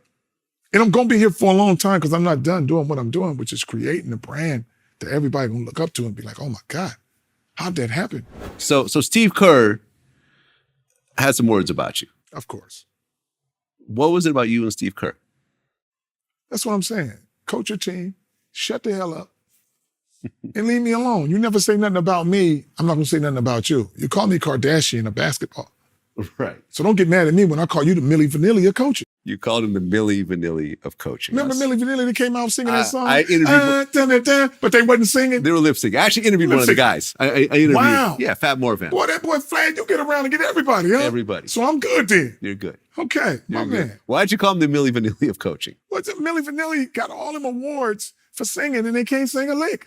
Okay, so you say Now he you can't standing coach. up coaching. Who gonna coach Steph Curry and Draymond Green and the other shooter, Clay? How do you coach them on a running system? You don't. Well, anyway, let's run this play. They're just out there running and shoot. So basically, you just standing up doing nothing. Look what Luke Walton did after you hurt your back. And they thought that was coaching. What I'm saying is, I can coach that team blind. Steph, you here? Clay, you here? Draymond, okay, good. And then by the sound of the crowd, that means we're doing good. Every time they 3-pointer, we must be winning, bro. Yes. Good job. Keep it up. That's how easy it is. And now you see he ain't doing nothing, man. Come on, how do you? Little championships you win, come on, man. It's the players.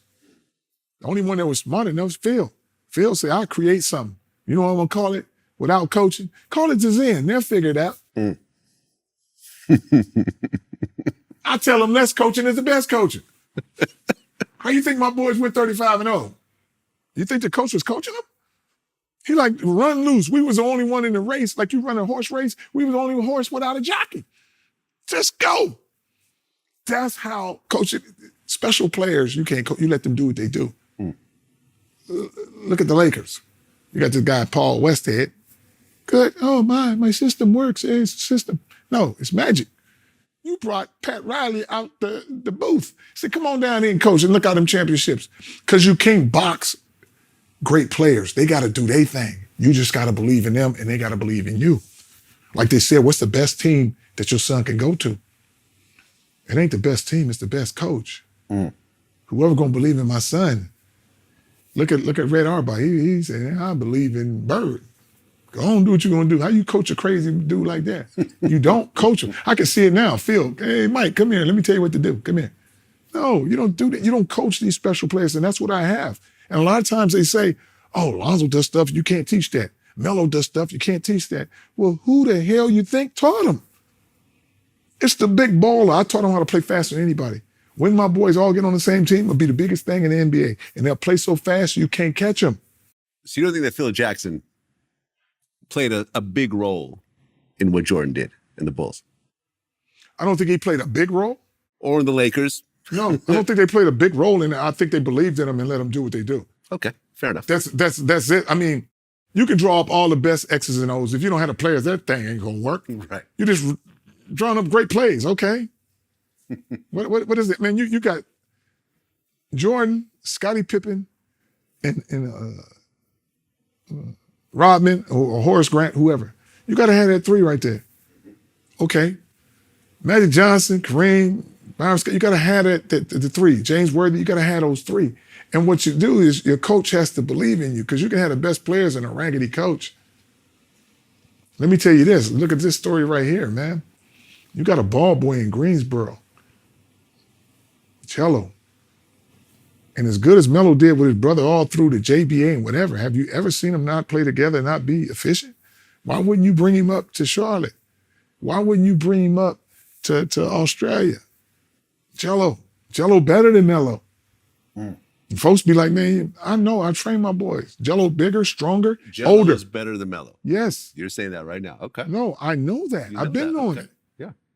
Well, if anyone knows, Until they it'd be all you. get 23, 24, that's when the size and the strength comes in. But if you just watch a Melo dribble and shoot, Jello is not that guy to dribble and shoot. He can, but he always been my scorer. I'm going to show you how my three boys it is. And they are what they are. And I'm going to just go off this a little bit. Lonzo does what he does, but he's very good at it. He make everybody better around him. You don't hear about these UCLA players till he go to UCLA, and then they all get drafted, and you don't hear about them no more. He go to Lakers, make Kuzma and everybody good. He go to New Orleans, make everybody good. Go to Chicago. Now you're talking about DeMar being the MVP and Zach, everybody doing good. That's what he does. Now, my crowd pleaser, to bring win or lose, you coming to watch him? Melo. When he came to Chino Hills, everybody want to watch now, 3 of them there. He go to Lithuania, you don't even know about Lithuania. He go to Australia, you don't even know about Australia. Charlotte Hornets, weak as hell. Everybody got to watch Melo. That's what he does. He gonna put people in them seats, you're gonna watch him. My best scorer is Jello. Jello better at score. So when he get to the league, if he played with his brothers, he would lead the league in scoring. Well, in 2018, LeBron joins the Lakers Yes. with Lonzo. Yes. Were you excited about that? I'm not excited about it. Lonzo can play with me and you. So it don't matter who you bring to the team. But I told him before LeBron got there that he was coming. And people say, no, man, you didn't want to come them years before, but you wait till they draft my boy, now you ready to go because you know what we getting. And if him and Lonzo play good together, it's just the coaching. If you don't know what to do with this boy, come on, man. How did the other guy come in there to show you what the coaching was? What's that boy, the coach that came? Frank Vogel come in and win a championship, trade just one player. AD, come on, now we're gonna get a championship. That shows you how a coach believed in him and said, yo, let's go. Where Luke is trying to run all this stuff and now you don't hear nothing about it. If he would have rolled and got behind Lonzo, he would have been winning and grinning. Well, I remember you called Chris Carter and Shannon Sharp fake. Yeah. Why is that? Well, Chris Carter was, he thought he was above, folks and didn't understand. You working for somebody, you have no say-so. So don't act. And Shannon, when we first came with Triple B's, go back, man, I'm gonna get the shoes, man. We bought some shoes. Look behind you. And then the next time, the people upstairs say, hold up. You got knocked, I don't want you on that scene. Well, he had you on a show, though. Yes. Seemed like you guys got along pretty well. Ain't his show. Club Shay Shay? It's Club Shay Shay. That's what is that? Is that his show? I don't think he owns it. Oh, what is it? A podcast? Podcast, yeah. Exactly. Ain't no show then. You could do a podcast. Yeah, me and you could do a podcast. But the podcast is what people are jumping to now. You don't need no major network because if you can get this podcast to go the right way and people give you the views and all that, that's their new thing. But that's why we're here right now. Exactly. Because now we don't have to have all this stuff signing and it's to go into the network and all this. It's set up how the way you want it. So now it goes between, it's not all the paperwork on your side and all the paperwork on my side. It's like this. Vlad, you own this.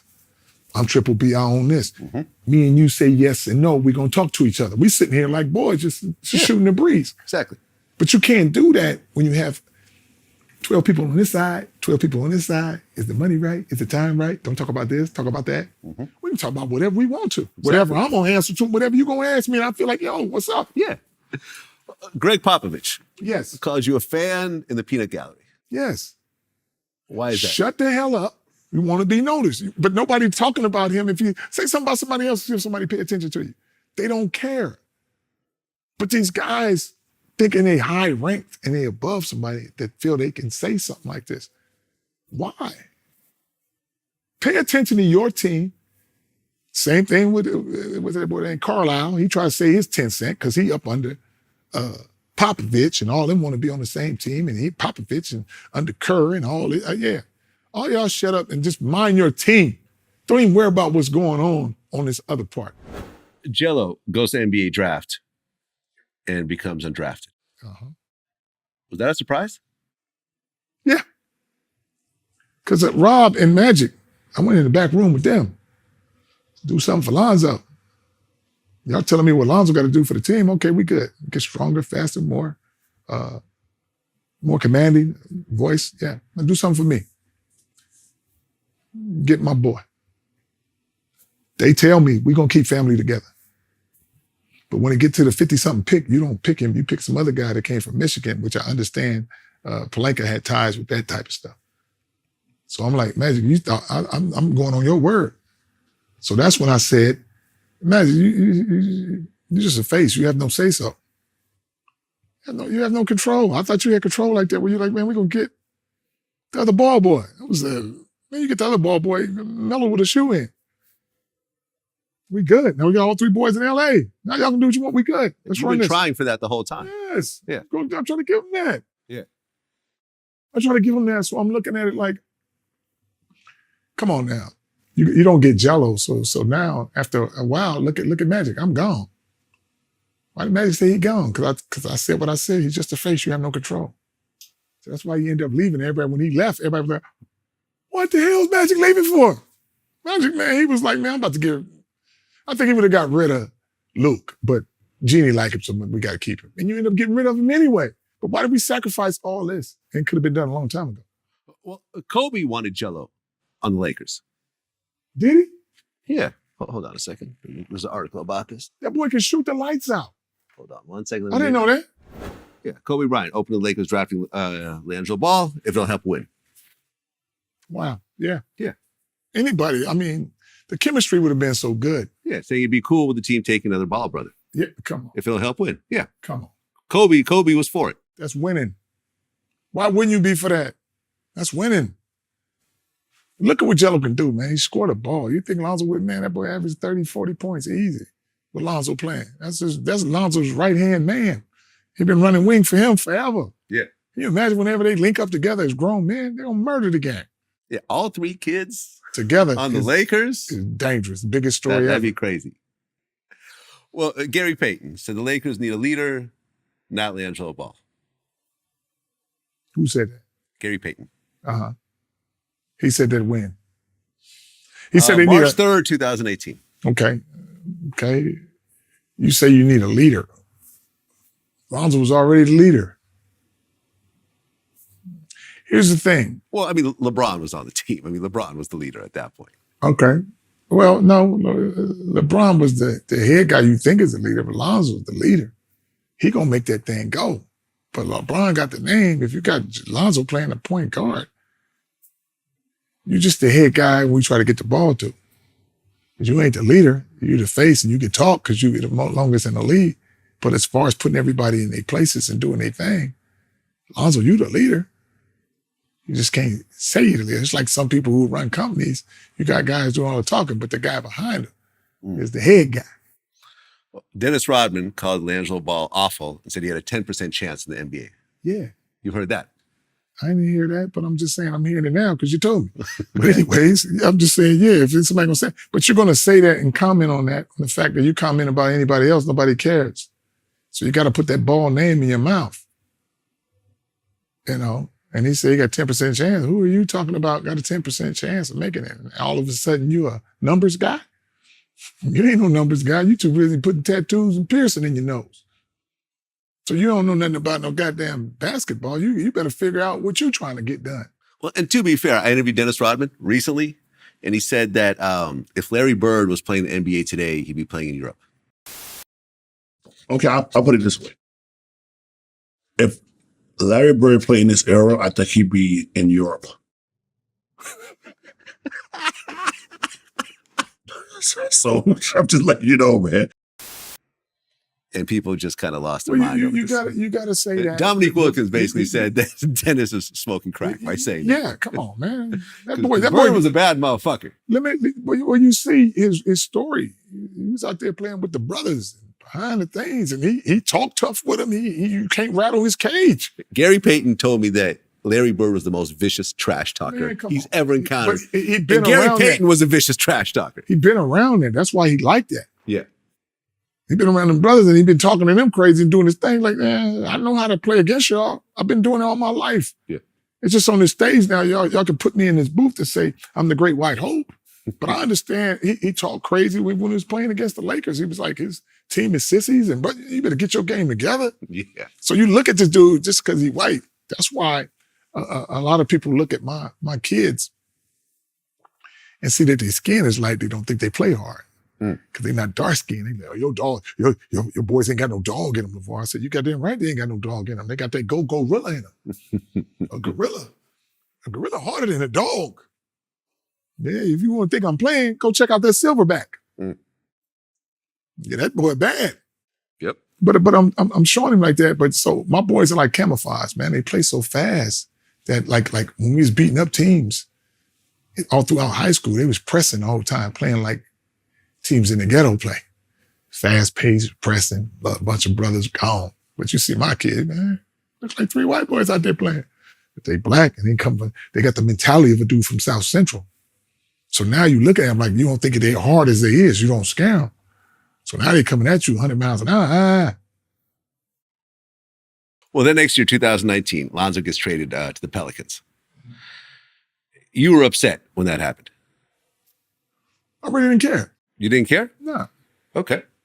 I didn't care. It wasn't a big thing. It was like, man, come on.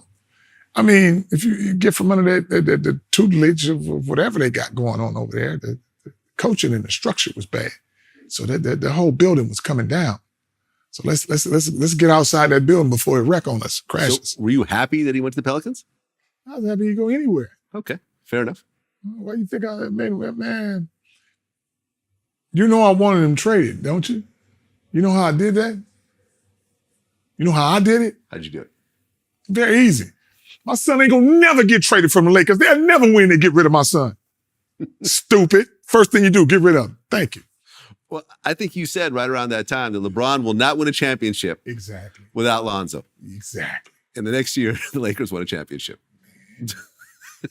You lucky I gave him some firepower to go win that. They need to give me some money or thank me for giving them that to get they lined up. They've been thinking about me for a whole year. I ain't gonna think about nothing for no whole year. I'm on their head like, well, we gotta get this a championship because he said it. Yeah, okay, I'm still gonna go to bed and get me some donuts. I'm talking about what I'm saying. My thing is this, I can say anything I want and still go to bed. And if it happens, I'm the Messiah. If it don't, ain't no big deal. You're just gonna come back and be like, LaVar said this and it didn't happen. Okay, good night. Next thing. But I keep stuff on your mind for all that time. Yeah. And it works. It works. You got everyone responding to you. Come on. From the top to the bottom. Yes. Everybody. Right around that time, you actually said that Jello is better than Zion. Yeah, he is. He's better than Zion. He's stronger, shoot better. Zion's pretty strong though, man. Stronger? I guess he ain't stronger than, man, he got his regular strength. He ain't got big baller strength. Okay. Jello's descended of me. I bet you Zion ain't doing no 400 pounds. I guarantee that. Jello's stronger than him by far. But hey, and Jello got better post moves than him, better three-pointer than him. Y'all see him dunk. Everybody be like, oh, he's stronger than man. When Jello get in the league, watch people go crazy. It's gonna go crazy. Man, don't act like it ain't gonna happen because all my boys cut from the same cloth. It's just a matter of getting that. Well, right around this time, the middle of 2019, you're on ESPN. Uh-huh. And Molly, keep mispronouncing it, Molly Kiram? Who cares what her last name is? Okay. But anyway, the lady crazy. Okay. So she said, let's switch gears. And you could say, you could switch gears with me anytime. Okay, and somehow this got interpreted as a completely inappropriate comment. And you were banned from all the ESPN platforms. Well, no, I this. wasn't banned from the ESPN platforms on the fact that how can I be banned for somebody I don't work for? Right. And I have to be the one to say either I'm gonna come or not. Right. So I ain't getting banned from nothing. So don't tell me you banning me. You can't ban me. I mean, I said it in another comment. She said, switch gears. I said the same thing. If you look back at one of the other interviews we did, we was there and I did the same thing. Well, right. Because and nobody said nothing. Because this is what her mind is in the gutter, thinking that every man want her. Yeah. To me, she looked like witchy poo. That's not a good looking woman to me. Now to Jalen, she might look good to him. That's cool. He was married. She was married to Jalen at the time. And I did an Wait, interview. say that again? She was married to Jalen. She was married. So she ain't married to him She's no not more? married to him anymore. I told him she got rid of that girl. You can tell. Long time ago. Now they end up breaking up anyway. They don't want to learn. I interviewed Jalen right around this time. And I brought that up. And he said it wasn't a big deal. They went home together that night and they laughed about it. And they kept it moving. He wasn't insulted. I mean, I'm looking at the Business Insider. It says LaVar Ball reportedly no longer welcome at ESPN after latest controversial appearance. Reportedly no longer welcome. Right. Okay. Until 2 weeks later. He's back again. Okay, so let me ask you a question. Was she personally bothered by that comment, or did she think it's just part of the job? She didn't get us. I mean, it was a live TV moment. They had their interaction and we keep it moving. She didn't get in the car mad, or she didn't get in the car and cry, or we didn't talk about him all the way home. It wasn't a big deal. We're rich. He said he actually tried to reach out to you. He tried to reach out to me, but I was like, for what? You try to reach out to me for what? To say you sorry, whatever. I don't need none of that. It's already done. It's already good. You go your way, I go my way. I don't have to worry about that. That's where I left it, where I was like, there's no explaining. There's nothing I'm going to talk to you about and be like, I'm sorry, or I don't know how I meant that. Nah. Your girl, the one who took it overboard with some crazy stuff, thinking I'm trying to hit on her. Yeah, Like I told people, the only time I hit on her, if she coming through my house and I think she the boogeyman. Right. Because I rewatched it. Like I had to watch it again, and I'm like, no, I don't think so. I think they're making something out of nothing here. They had to. Yeah. They had to. Even it was like, ooh, baby, I let you switch my gears anytime. Yeah. It wasn't like that. And I did the hand motion of switching gears, thinking that we could switch topics anytime you want. Right. That's what I'm thinking. Topics, move that. I already got my wife. I'm good. I got the people I want, who's attracted, I'm attracted to. Mm-hmm. I swear to God. Just like that girl, Christine Leahy. Right. She said, I told her she scared the hell out of me. She looked like Saul. You know that movie Saul with the cheekbones and stuff? Every time I look at her, man, scared the hell out of me. I said, you think I'm scaring you? You scaring me? That's why I don't want to look that way. Well, Saul. Right. She accused you of scaring her. You're scaring her, man. I said, you scared me? I ain't even looking at you. I said, I ain't. She said, are you threatening me? I'm looking this way. I said, how you threatening somebody you ain't looking at? That's like walking down the street and say, hey, man, I'm going to kill you. And you don't even know who you pointing to, who you talking to. I'm like, right. I'm not going to even do that. I'm not going to deal with this woman. I don't have to talk to her. I mean, is this something you've dealt with your whole life? Being big, tall, African-American, and feeling like, you know, people overreact, you know, white people clocking their doors when you're around, that type of bullshit? No. It's just whatever happens. I ain't not tripping off that. Tripping off none of this stuff. Right. You know, I'm like, man, come on. It is what it is, man, and I get it. But long as I know what type of person I am, Vlad, and my family know what type of, we good. It's always going to be some outside noise. Well, around this time, this is where we found out about the problems with Alan Foster. Mm-hmm. Now, didn't Lonzo cut ties with Big Baller Brand over the bullshit that was happening? He didn't cut ties. He's never going to cut ties with Big Baller Brand. It's because that's what the narrative has to be. Because he took his his thing off of Triple B's. And it's like, man, regardless of what tattoos or what ink he put on, he had to wear, when he had Triple B's, he put a Band-Aid over it or some type of thing every game. Because they didn't want the thing out there like that. So either way, you got to take that off you anyway. You know, the NBA is letting you know you got to do that. So take it off or whatever. But here's the thing. He didn't cut ties with Triple B's. That's what everybody's saying. It's a family brand. I created it for my boys. That's why each one of the B's represent the boys. The first B is the fancy one. That's Melo. It looks like a 3, but it's a B because he's different like that. The middle one is always a solid color, which is for LiAngelo. He's the strong, solid one that hold the two brothers together. Lonzo is like Melo on the outside, where you don't know what he's gonna do. So that's how I came up with the Triple B's like that. And it's for the family. So, for the boys, each one of the B's represent the boys. So we're never going to leave as a family, but the story on the outside is always going to be, oh, he left the brand. Oh, he left this. He didn't do this. He didn't do that. He had to leave the brand. No, the brand is good. Now, just because somebody does something bad within the brand doesn't mean the brand is bad. The person is bad. Well, right, because Allen had been arrested in 2002 for money laundering and fraud. Yes. Did you know that when you were doing business? Okay. If I knew that, do you think I would do it? But I'm a dude from you LA do South background Central. checks on people. You do business I'm from LA South Central. Who does a background check? You know what I do? I'll hold you for face value. Okay. I don't know nothing about you, Vlad, but I'll hold you as face value if you tell me you. But we're not in a serious business together. Yeah, even if we was in a serious, I'm gonna still hold you for face. That's how dudes in the hood roll. Okay. You're gonna do me right or you're gonna do me wrong. It's okay. It happens in every business. Yeah. So don't act like it just get to my business and all of a sudden, oh, LaVar, you didn't do a background check and you should have known this. No. If you're going to help me and you're showing that you're good, eventually you're going to show your colors. And then what's going to happen is I'm going to either have to do something good or have to do something bad. Either you got to go or you're going to stay. Bye. Right, because he was accused of stealing $1.5 million. Well, he stole some money, definitely. And then he tried to sue you saying that you stole $2.5 million. I'm going to steal for myself. That's how stupid he is. I'm going to steal for myself. I'm going to take money from me and Lonza. That's our money.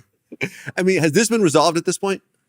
Or is this an ongoing lawsuit? This is resolved in my eyes. I'm like, man, this is okay, but is there an active lawsuit right now? No, No. I don't think so. Okay. Yeah. So it's No, all done. It's all done, man. And Allen is I'm no like, longer part of the brand. He damn sure not part of the brand. He never Right. been part of the brand like that. He was just a director that I let him manage some stuff. He came to me and acting like he got this all business acumen. No. And you've been trying to be slick on people and charging me one thing and charging my son another thing and back talking. That's how you stole the money and did your thing. But it's okay. It's like I said, Triple B's is still here. Why he didn't get his own thing if he did so much and create his own? His name is what he is. He's a Foster. He's false. Yeah. I'm a ball. I'm a baller. Mm-hmm. Why Triple B's? If he did all this stuff for us and he said he was running everything, why don't he go create another brand and do that? Ain't nobody trying to see him. Because you've been a lie and a cheat all your life. Yeah. The trueness gonna come out. It's fine. Listen, whenever I've done business with scammers, I've always gotten scammed at some point. Yeah, I mean, it I happens. learned that the hard way. Yeah, it happens. The last house I rented, the guy was in prison for fraud. And when he got out, he tried to scam us. Yeah. Tried to say we did $150,000 damage to his house. Yeah. And he couldn't afford a lawyer. Yeah. So when we went to court, he kept saying, my lawyer's not here. They finally had to drop it. Right. But yeah, I mean, but he was a scammer. but like I was said, told not to yes. rent the house from him, and I still did it. Yeah. And I And paid the it's price. just like this, man. When it comes to, I look through him like glass. I'll never do nothing or say nothing to him. I don't even waste 5% or 10% of my time talking about that or him. I just go forward because I'm not going to waste my time. Mm-hmm. But the biggest thing is he can't even sleep. Why? Because you was right next to me. I was going to take care of you, the family you was already in. Yeah. So if you want to steal that little bit of money, and it's like this, where we going with the Triple B brand, can you imagine how crazy it would be if all my boys in the NBA, we got the brand where it's $1 billion like I want it, and now I got to deal with him? So it's better. You steal this little money for that. That's little petty stuff. Show you how much we got. That was nothing. That's okay. If you're going to do that, that's what your nature allowed you to do. It's okay. I feel you. And just like some of the stuff that Lonzo says in the interviews and stuff like that, and it's just him understanding now. Like he was like, man, I thought he was like family, like a father figure type. And I'm like, nah, son, don't talk too crazy, because when you get into interviews, they're gonna go back to that. How could he be like a father if he never picked you up from school, never took you to the movies? Yeah. So don't talk crazy. It's like some of the stuff that Lonzo says. I'm just like, son, you got to understand this. It's like even the guy Humble, Lonzo says, and some things I don't like when he says this. He said, I don't know where I would be without the other guy, Humble, saving me from this. And I'm like, I'll tell you where you'd be. As still an NBA player. This dude, Humble, is doing nothing for you. He's charging you a percent to give you an allowance of money that you're making, son. You don't understand that part yet. You don't need that. But if he got you hoodwinked where he thinking he saved you and you throw this lawsuit out there, why? Why throw a lawsuit for somebody to countersue? All I had to do is say you fired. Yeah. But Lonzo's guy on that side did that. That was the stupidest thing ever to do. File a lawsuit. I didn't file a lawsuit. Lonzo's homeboy, Lonzo. who's managing and whatever he's doing over there for Lonzo, did that. But this is the guy that was in cahoots with him at a time when we was paying the JBA payroll and all that. This guy's over. That's why I tell Lonzo at times, son, we still have to talk. I don't know how much you believe in this guy and you thinking he saved you and did all this. He really doing nothing before you. I already understand. When the guy came to me, the first time, I met Lonzo's financial so-called advisor. You came to my house at Aquamarine, the old house, you was in an Uber. And then once you get behind Lonzo, now you come to my ball estate. The next time I see him, you in a Maybach. How does that work? How did that happen? Yeah, I'm like, well, who playing? You and Lonzo. So the things that he's doing with Lonzo, I haven't been able to break it down to him because Lonzo's still my son. But when I kind of explain it to him, like as we get going and stuff like that, it's certain people I don't like in Melo's camp and certain people I don't like in Lonzo's camp because they don't understand the ownership and do what's best for the family. All the people around my boys have to make money off of them. So I don't like the way they pulling them away from me with this mindset thing like, oh, I'm going to take care of your business. Don't mess around with Triple B's because it's bad for you and this and that. And well, yeah, because if you're making money, if you're a manager, right, you're making money off the money that's coming in right now. You're not thinking about 5, 10 years down the Not line, even not thinking close. about ownership and so forth. They know that if they sign a $100 million deal with their client, they get 10% of that. And Exactly. they get $10 million, which is great. So that's going to be the mentality of a manager. It's not Yes. the mentality of an owner or a partner. Exactly. And that's what's going on with my boys, but they starting to get it as we moving through here. Because the deals that I'm gonna do is gonna make the triple Bs. It's a brand. So it's $1 billion thing. It's more than you being an employee and getting your NBA money. When it's all said and done, these next few things I'm gonna do in these next few months, Vlad, it's gonna be some heavy hitters. And folks gonna look back and be like, how did Big Bowler get that? A lot of people have spoken nicely about you. Uh-huh. Kevin Durant, Dwayne Wade, Mhm. DeMarcus Cousins, Uh-huh. like I mentioned, my man John Sally. But then you always have people that don't. Yes. Kareem Abdul-Jabbar said you had a negative effect on the sport. Right. What was that over? For him to thinking he old school and he want to say something and get in the news, act like you got some leadership role, pay attention to what's going on with your folks. But I bet you this, how about you research and see what's going on with his kids? Kareem's kids? Yeah. Does he have kids? I believe he does. Let me see. Even if you check him out, you're not known like my kids. So now you want to say something about a father. Let me see. He has 5 kids with He 3 got 5 kids. with We 3 don't even different know. women. With 3 different women, and he won't tell me something. Now, I bet you some of them kids is in trouble. I'm not sure. I guarantee you. Use your information that you're trying to give me to say I'm bad for sports and pay attention to your family. You're not going to do that. But I guarantee you, I don't even have to look. I don't even know. But I'm thinking of the guidance of your father. If your father's Kareem, you're not paying attention. So what I'm saying is you're going to go into a negative round without no guidance, and you're going to do something on that bad side. That's how it happens. Well, that year, you took LaMelo out of Chino Hills High School Yes. to personally train him. Yes. Nancy Armour of USA Today had an article about you where she called you the worst sports parent ever. Right. You heard this before? Well, if people going to say that when they hate, I'm the worst sports parent ever, but I'm taking care of my kids, so I must be a good parent the way I'm taking care of them. Well, right, because Regardless. the next year, LaMelo was drafted number 3 by the Charlotte Hornets. Exactly. That doesn't sound like the worst sports parent ever to me. I'm just saying, from the outside looking in. I'm just saying. I gotta be the worst parent, You know and what I'm saying? I'm there for him. That you makes you know? a bad parent because you make a decision to do something that's beneficial. It's just like, what I know what Dion is going through. He trying to do something I already did, which is get your boys to the league. So the decisions that he making for his boys, he been coaching them since they've been babies. Same thing I've been. Yeah. And when you're in this game, you can only get this feeling.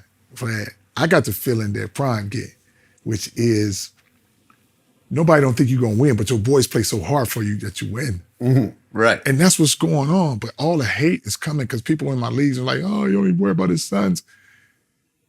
He's relating to these kids and they playing for him. It's a difference. The relationship that he has is no other than these other coaches or whatever. Nobody's like that. So the style that he's doing is creating this big buzz. And I'm going to tell you, it's something special. Like me coming in with my boys, coming in with a brand, they're going to have to think of, being disruptive from whatever they think is something different.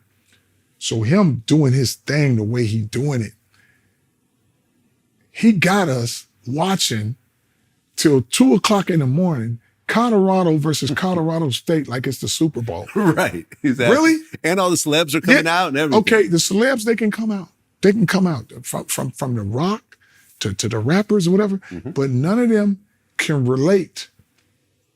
None of them can relate like me and him. I'm going to go to a game after I finish doing a few things and come down to Boulder and chat with Dion. It's going to be the biggest thing ever because me and him got the same mindset as a father coaching our kids and everybody coming at him on some positive but negative stuff. He doing what's best for his family, but what's best for, he helping some other folks too. That's what people don't understand. Because now you're going to have some people on the other side that tries to create this narrative where, oh, he left a black college to go to a white college. Mhm. He goes to a bigger platform for his family. He stayed at Jackson for 3 years. Right. And from what I So- understand, he had to spend his own money to pay his own staff because the Thank you. HBCU was not going to put up the money that he needed. And everybody who talks about, oh, you need to give your money to the HBCU. How about you give it to him? Right. so Go do Deion wouldn't something have for to. him Yeah. so we don't have to do this. But Right. I like what Deion is doing because he's not making it about a black or a white college. He's just using the platforms to get bigger, to help more people. He brought a bunch of his staff from there. You know how many Yeah. families he's helping with that? Oh, yeah. He's giving people notoriety and making them these other players that you would never get. Nobody's going to watch on a big ESPN. How many times they interview HBCUs? Never. Ever. So so we're never gonna get no black folks right there. But Well- now you get Deion, the shift in the culture. So now it's not old school, where it's black colleges, white colleges. It's just college. Mhm. So let's put this college, and a lot of people are like, well, you got Boulder, they're 90% white. Let's stop thinking about the percentages of the black and the white, and just like, let's just be a college and support this college. And Well, LaMelo got drafted number 3. Lonzo got drafted number 2. yes. The first set of brothers ever to be drafted in the top 3 in the NBA. Yes. They can never take that away from you. They ain't gonna never take It could happen again, maybe, but you're the first no, one to do it. No. It's never gonna happen again. It might happen again. I'm gonna tell you again. It ain't gonna never happen again. Okay. It gotta be set up like that. You gotta have some cold brothers. Right. It's never gonna be set up like that. I guarantee it. Second and third, and then they try to demean it a little bit by saying top 5, Right. It's top 3. top 3. Yeah. And don't think if Jello wasn't drafted, if everybody wouldn't let him go to UCLA and do his thing, come out as the best number 2 guard, he don't think he's gonna be top 5. Are you crazy? Yeah, that would've been all 3. Yeah. Man, come on. Well, around that time, all 3 brothers signed to Rock Nation Sports. Yes. Were you cool with that? I'm the one who got that like that. Okay. Because here's how we went with this. Lonzo, I give you my guy, Harrison. You come in, give you a fee. He want to push Splash Sports. That's his little thing. But I don't push that. I'm giving you Lonzo, number 2 pick. For you to be an agent, you got to do some other stuff first, but you haven't did nothing. But I'm giving you the top guy. But let's put the platform, say you down with triple Bs and we do this, let's do it that way. But he liked that ownership. I got my thing, LaVar, okay, good. He can't get Jello in the league. You can't get Jello in the league. So basically, you didn't use the platform that I gave you to have some strength to make some moves to get Jello in the league. So since you can't get Jello in the league, I got to go to the biggest firm, which is CAA. Mm-hmm. So now I got all the boys over there. Okay. Now I'm like telling CAA, see if you can get Jello to Australia over there with Melo, because the other guy got hurt. Melo with a point. We got this, getting him over there. Found out they trying to get some other people over there instead of Jello. So now you're not doing what I want you. You acting like we work for y'all. Y'all work for us. So then we get rid of CAA. I said, I need some black representation between Rich Paul and Rock Nation. Mm-hmm. Jay-Z, you got rap music. My boys like to rap. This is perfect. Especially Lonzo. Yeah, like to rap. Maybe you can help them with that. We good. So now you're good with Rock Nation. But then, Lonzo kind of feels like, okay, Rock Nation, you guys are more fixated on what's going on with Melo being the top pick. Right. But you're not doing enough for me. So now I'm going to go over here with Clutch. So you guys, did all 3 leave Rock Nation? No. So now with Rock Nation, it's still Melo and Jello. Melo and Jello. Yes. But Lonzo left. Went to Clutch. Well, right, because was it right after the Rock Nation deal that Melo signs a $100 million deal with Puma? Allegedly? Melo never signed $100 million with Puma, but Puma is not going to deny that. Okay, because this was another the news. brand that gave him. But why would they deny it if it's already in the paper saying they gave him $100 million? Melo ain't making no $100 million off of their first contract. And why would he need a plane? Right, because allegedly he also has access to Puma's private jet. Yeah, Which is nice. Hey, no, Which is nice. no, listen to me. When they feel like it. Mm. When they feel like it, they gave him the rights Okay. to that plane. What I mean by that, I'll tell you one thing I didn't like. Him going to Jello was playing Summer League. Mm-hmm. Jello playing Summer League. Melo comes to see a game, but he on the private jet coming in. We didn't get no pictures of him going out. Mm-hmm. So it was a one-way private jet. One way. They had to take a Sprinter van to get back to goddamn Chino Hills. Okay, so did Melo sign with Puma? He signed with Puma, yes. Okay, but it wasn't $100 million. No, 100 million, not even close. Can you say how much it is? I'm going to tell you this. I think it was a third of that. A third of that. Still Maybe not a little bad deal. less. Still not a bad deal. Shit, it's the worst deal 30 ever. million? It's the worst deal ever. That's the worst deal ever. Come on, man. Anybody taking an endorsement deal is the worst deal. Come on. Okay. I'll tell you this. What I do with my other son, and you gonna have this is not even out yet. Okay, let's go. I'm gonna sign Jello to the biggest shoe deal ever. Just to show you how this works. Okay. The biggest shoe deal ever. Shoe deal ever. Okay. Can you say with who? Big Baller Brand? Come on. That's it. That's it. Who else would it be with? Okay. Who else would it be with Vlad? Tell me this. I'll let you know, man. This is cold. They want to hear this. Let's go. I'm going to give Jello, when he signs this, I'm going to let everybody see it when he signs it. And trust me, they don't see it. I'm going to give him 100% of the sales of the shoe.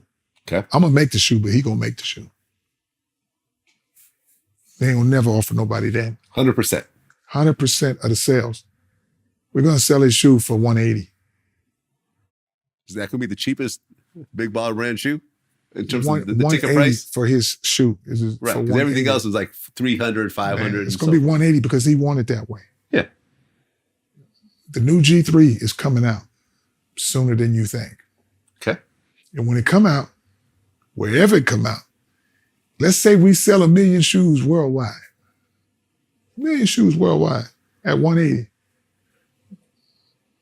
Give Jello 180 million. That's his money. It's the G3 on there. Jordan only gets 130 from Nike. Jordan gets $130. 130 million a year 130 for the million a jump year. man. Right. The next biggest shoe contract is 32 million for LeBron for Nike. Mm. So Jello, we sell 1 million shoes in a year, could clear them and not even in the league yet. Well, didn't Melo's publicist try to sue Melo over this Puma deal? You know what I'm talking about? Yes.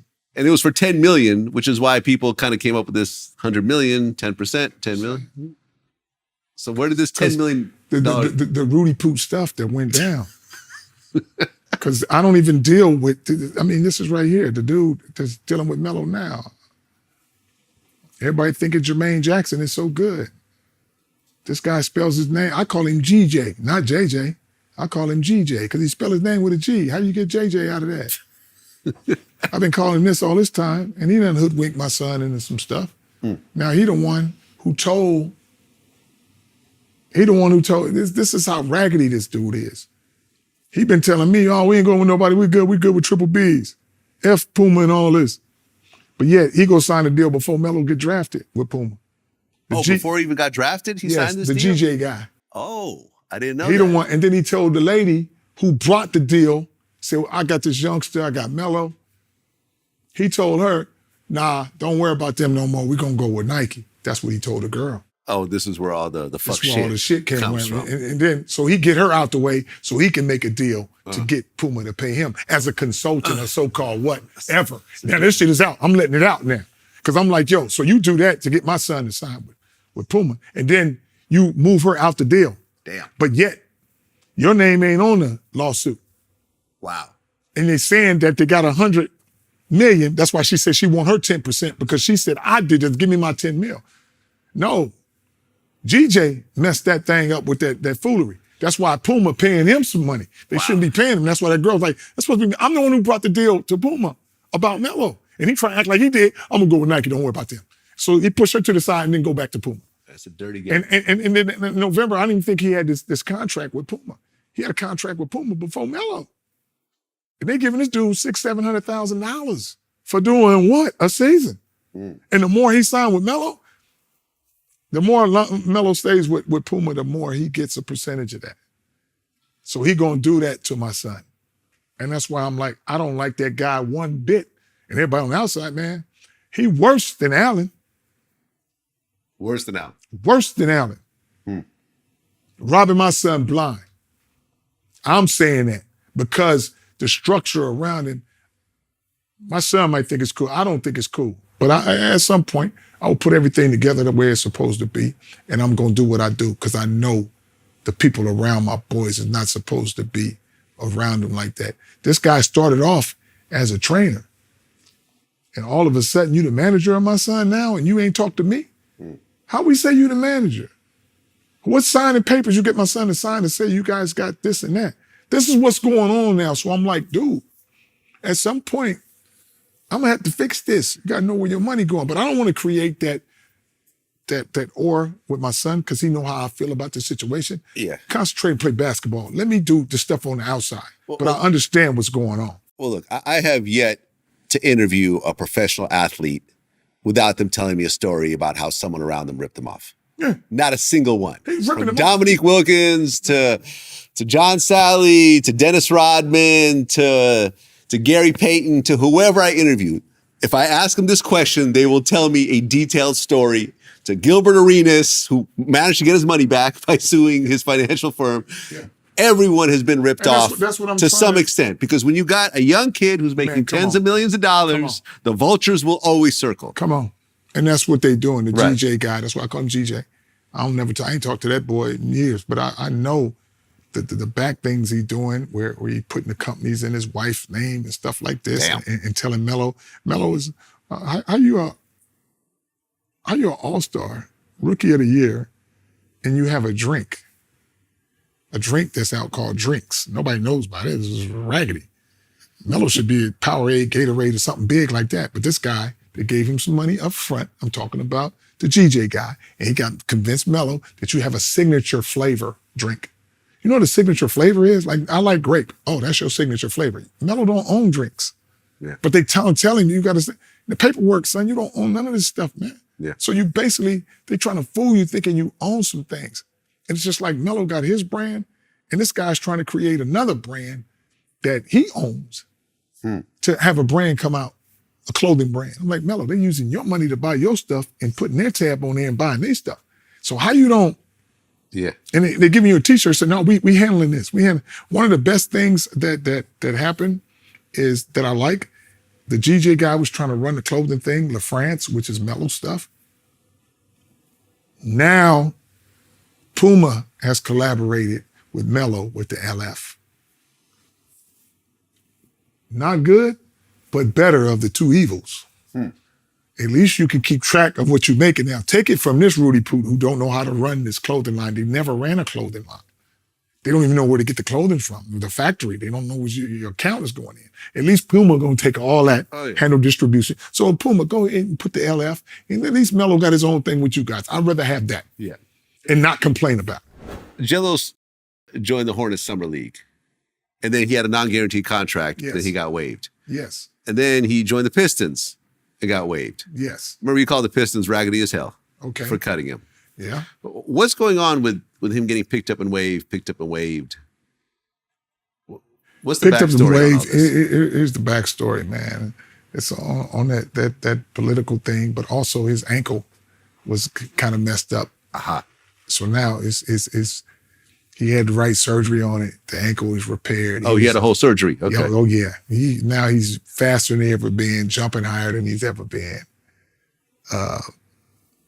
It's just something special finna happen for him. Nice. That's that everybody gonna be shocked about, but it's gonna be something very special that folks is gonna be enlightened about.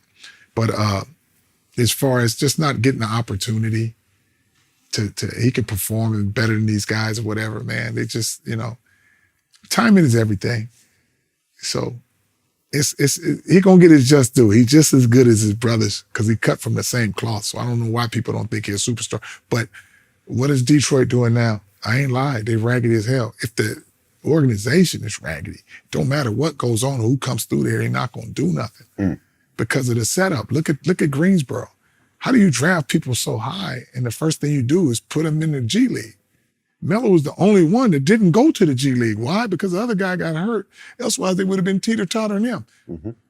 If you ask me, the G League, just think about it. For Greensboro, they had Vernon Carey, they had Nick Richardson, they had Book Knight, Kai Jones. They all up in the G League. Nobody doing good at nothing.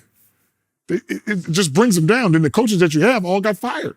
Right. So the system that you were trying to run is just raggedy. And it always comes back to, I don't want to sound like a bully or nothing, but here's the thing. If you don't know how to coach them ball boys, you will be done. You're going to get fired. If you think I'm playing, go back and do your history. The coach that was at Chino Hills, the second one that came, you didn't do my boys right. That's why you lost a few games. When Jello and Melo was just there, you fired. Okay, we go to Lithuania. Where that coach? You don't use the boys right? Fired. Luke Walton, you don't know how to lose Lonzo? Fired. Mm-hmm. Alvin Gentry, you don't know how to lose Lonzo? Talking about he need to be doing some other stuff where you like he need to come off the bench or something like that when you did that for a few? Fired. Stan Van Gundy, you say he need to be a shooter on the wing? Put him in the corner? Fired. If you do not use my son right, you will be fired. And what's the name thought he was safe. The boy at Charlotte. Signed the extension, everything. But you don't know how to use Melo. Fired. So I'm just going by what you do. If you know how to use my boys and you believe in them, the other boy in Chicago was like, hey, they can say what they want, but I know what you bring, Zoe. And that's why when Zoe's healthy, running and gunning, you top of the league. Well, in 2020, you said your sons will never meet a nice woman during their NBA career. Yes. Jello recently had a baby with Nicki Madaris from Love and Hip Hop, who I've interviewed before. Yes. Oh, you have? I have. Wow. I've interviewed everybody. My man. 15 years, man. Yeah. Her mom was actually there during the interview. Okay. Yeah. Nice yeah. lady. I like her. Nice lady. I like her. You're now a grandpa. Yes. How does it feel? You know what? Being a grandpa, I'm not like my mom and dad, Tina's mom and dad. I'm building a brand, so I can't sit at home and be retired and be like, hey, these grandkids like that. So I'm a different type of grandpa. But LaVelo, that's his name. He got me. Oh, that's your grandkid's That's my grandkid's name. It's still going on, yeah, the whole L thing. Yeah, so we call him Velo for his nickname. Okay. But I never thought I'd be, because I'm kind of hard and, I didn't think I'd be taking my phone showing pictures of my grandson. But it's my first grandson. Yeah. And when I hold him, man, 2 or 3 hours go by so fast. Yeah. And I didn't think it was going to be like that because I'm still doing my thing, but it's my first grandson. Lonzo had the granddaughter, which is always, she cool, but I don't deal with her like that because her mom a little nuts to me, so they take the family. I don't see her. The only time she really gonna be like, man, that's my grandfather is when she get like 12 or 13 and she go to school and they be like, man, your grandfather's big baller? That type of thing. Because right now, like I said, Lonzo visitation rights, I don't like that. That's not good for family. Well, I mean, look, you've been married the entire time. Yes. You raised your sons Yes. in a 2-parent household. Yeah. Are you at all disappointed that they are having kids out of wedlock? I'm not even disappointed at that because at the end of the day, you got to do what you got to do. And like I said they would never do that. But my boys can also be lucky and pick the right one. Now, the woman that Melo has, Anna, like her, love her. Anna is like, everybody's stuck on that thing like, oh, she's so old, he's so young. You don't hear about my son beating up her. She a woman. These other girls is pushing buttons to make these basketball players go crazy, and now they beating them and strangling them and all that, and they losing their whole career. I'd rather my son have an old person, but I kind of made Melo do that on the fact that he always played up 6 and 7 years, so he a little more older than what he is. So, of course, he's not going to pick the girlfriend type from high school. He's going to try to gravitate to a woman. Mm-hmm. And that's why they in their 30s, 22, 23, you just want to go out, you want to pose and take your little Instagrams all this time. She come with her own followers and stuff like that, but every time Melo need her to do something, she there. She ain't trying to go to the club. Melo got 4 dogs. She like dealing with the dogs, but she do whatever, always by his side. When he tore his wrist up, the dude GJ pushed him in a wheelchair. But when he tore his ankle up, that dude nowhere to be found because years have went by now. But in that room, that girl's still in there. And, you know, she come over here and you know, we got a great relationship with Anna. And she was like, I didn't know you was like that towards me because I was scared to come to you guys because, you know, all they hear say that you hear that I'm a gold digger and I'm trying to do this and that. Melo, I don't have, whatever she need him, he need her to do, she get it done. Business-wise, she got him watching the news, all kind of stuff. Well, she comes from a rich family. No, this is the one I'm talking about, Anna. Now the other one, Nikki. Yeah. Oh my God, I love her. Okay. I'm like, Jello, how many girls have you had where you go to their house? This is the only one that got her own spot in Beverly Hills. Well, yeah, everybody talking all this stuff. She business-fied. Her family like that. Right. Her parents own some own a strip club on Sunset. Yeah, they own some strip clubs or whatever. But she been used by a bunch of people. So what happens is her and Jello come together, and Jello she buy Jello stuff, got her own stuff. Jello, everybody got to drive his cars, got to stay in his mansion. They ain't got nowhere to go. She do her own thing. So what people don't understand, they're going to be together. And what happened is my boys got that big ball of luck too, that you found the right one. It usually don't happen like that. So if you can get this, I go back to Melo's girl. She ain't trying to go out every day. Been there, done that. Jello's girl, the same way. Everybody thinking she a gold digger and got a youngster. No, he said these other girls I'm dealing with have no sense. And they make a beautiful couple, and the baby is beautiful. Got a nice look at this, but her mom talk business, and they talk business to Jello about business. Mm-hmm. So this is the part I like.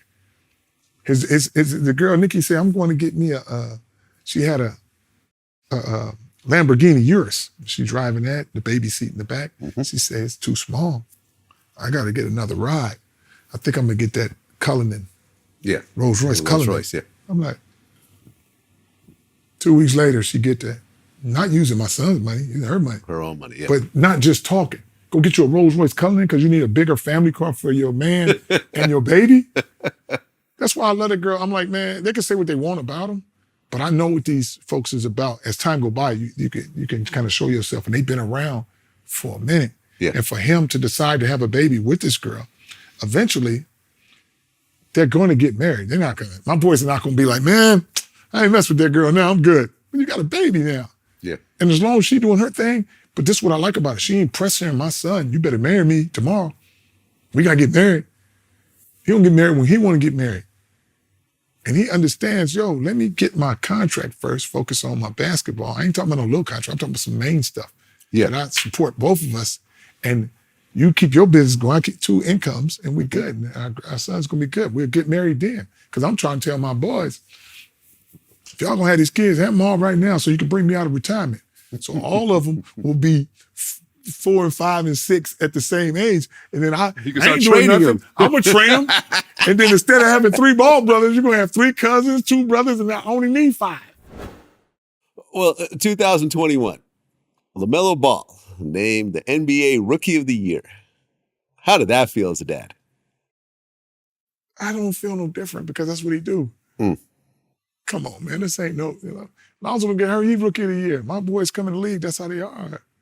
How did Melo just finish winning Rookie of the Year in Australia and only played 11, 12 games? Getting triple doubles and doing what he wants. Of course he's going to be the leader. I mean, the Rookie of the Year. I said it before that. Mm-hmm. So he's going to get Rookie of the Year, easy. Playing for Michael Jordan, supposed to be the best player. Come on, man. Well, you made a comment. You said that LaMelo doesn't need Michael Jordan's advice. When was the last time he won? Exactly. What advice he going to give my son? You ain't no point guard. And if he was going to give him some advice, he gave him some advice before he got drafted. Right. I mean, and if you really had some advice to give him, how about you give your coach advice and then he don't have to sit down the first 20 games? Whoever drafts somebody number 3 and then you don't start them, tell me how that worked. Give them their advice. Hey, I think you should play this guy. 20 games and somebody got to get hurt. Now all of a sudden you guys say, oh, I think we'll start him now. Should have started him when he got a triple-double off the bench. Well, I remember you had mentioned that you wanted the Pelicans to trade Lonzo because he can't stand New Orleans. Yeah. And then they traded him. Yep. To the Chicago Bulls. Yep. A 4-year, $85 million deal. Yeah, Rudy Poo. That wasn't a big deal? Excuse my language. He's 100 million mother. What were his Easy. other deals leading up to this? Were they in the same caliber or were they bigger or smaller? I have no idea. You're dealing with Clutch Sports, Okay, fair enough. and which is cool. And I'm like this with the thing with Clutch Sports. You're making it look like you saved my son. Nah, because I didn't even want that deal. I wanted a lesser deal to do my move, and he didn't attain to that. He picked the best price, I guess. And it wasn't about the price with me. I was like, yo, Clutch, if you can, do whatever you can to get my son to Charlotte. Even if it's for $10 million a year. Let's go 2-year deal worth $20 million and get him over there. Because I'm looking at the bigger picture. If you have Melo at the 2, Lonzo at the 1, the fact you have 2 boys over there, you're going to get Jello just to seal the deal. Now, Jordan, you got all 3. Well, he got a knee injury over there. Yes. How serious is it?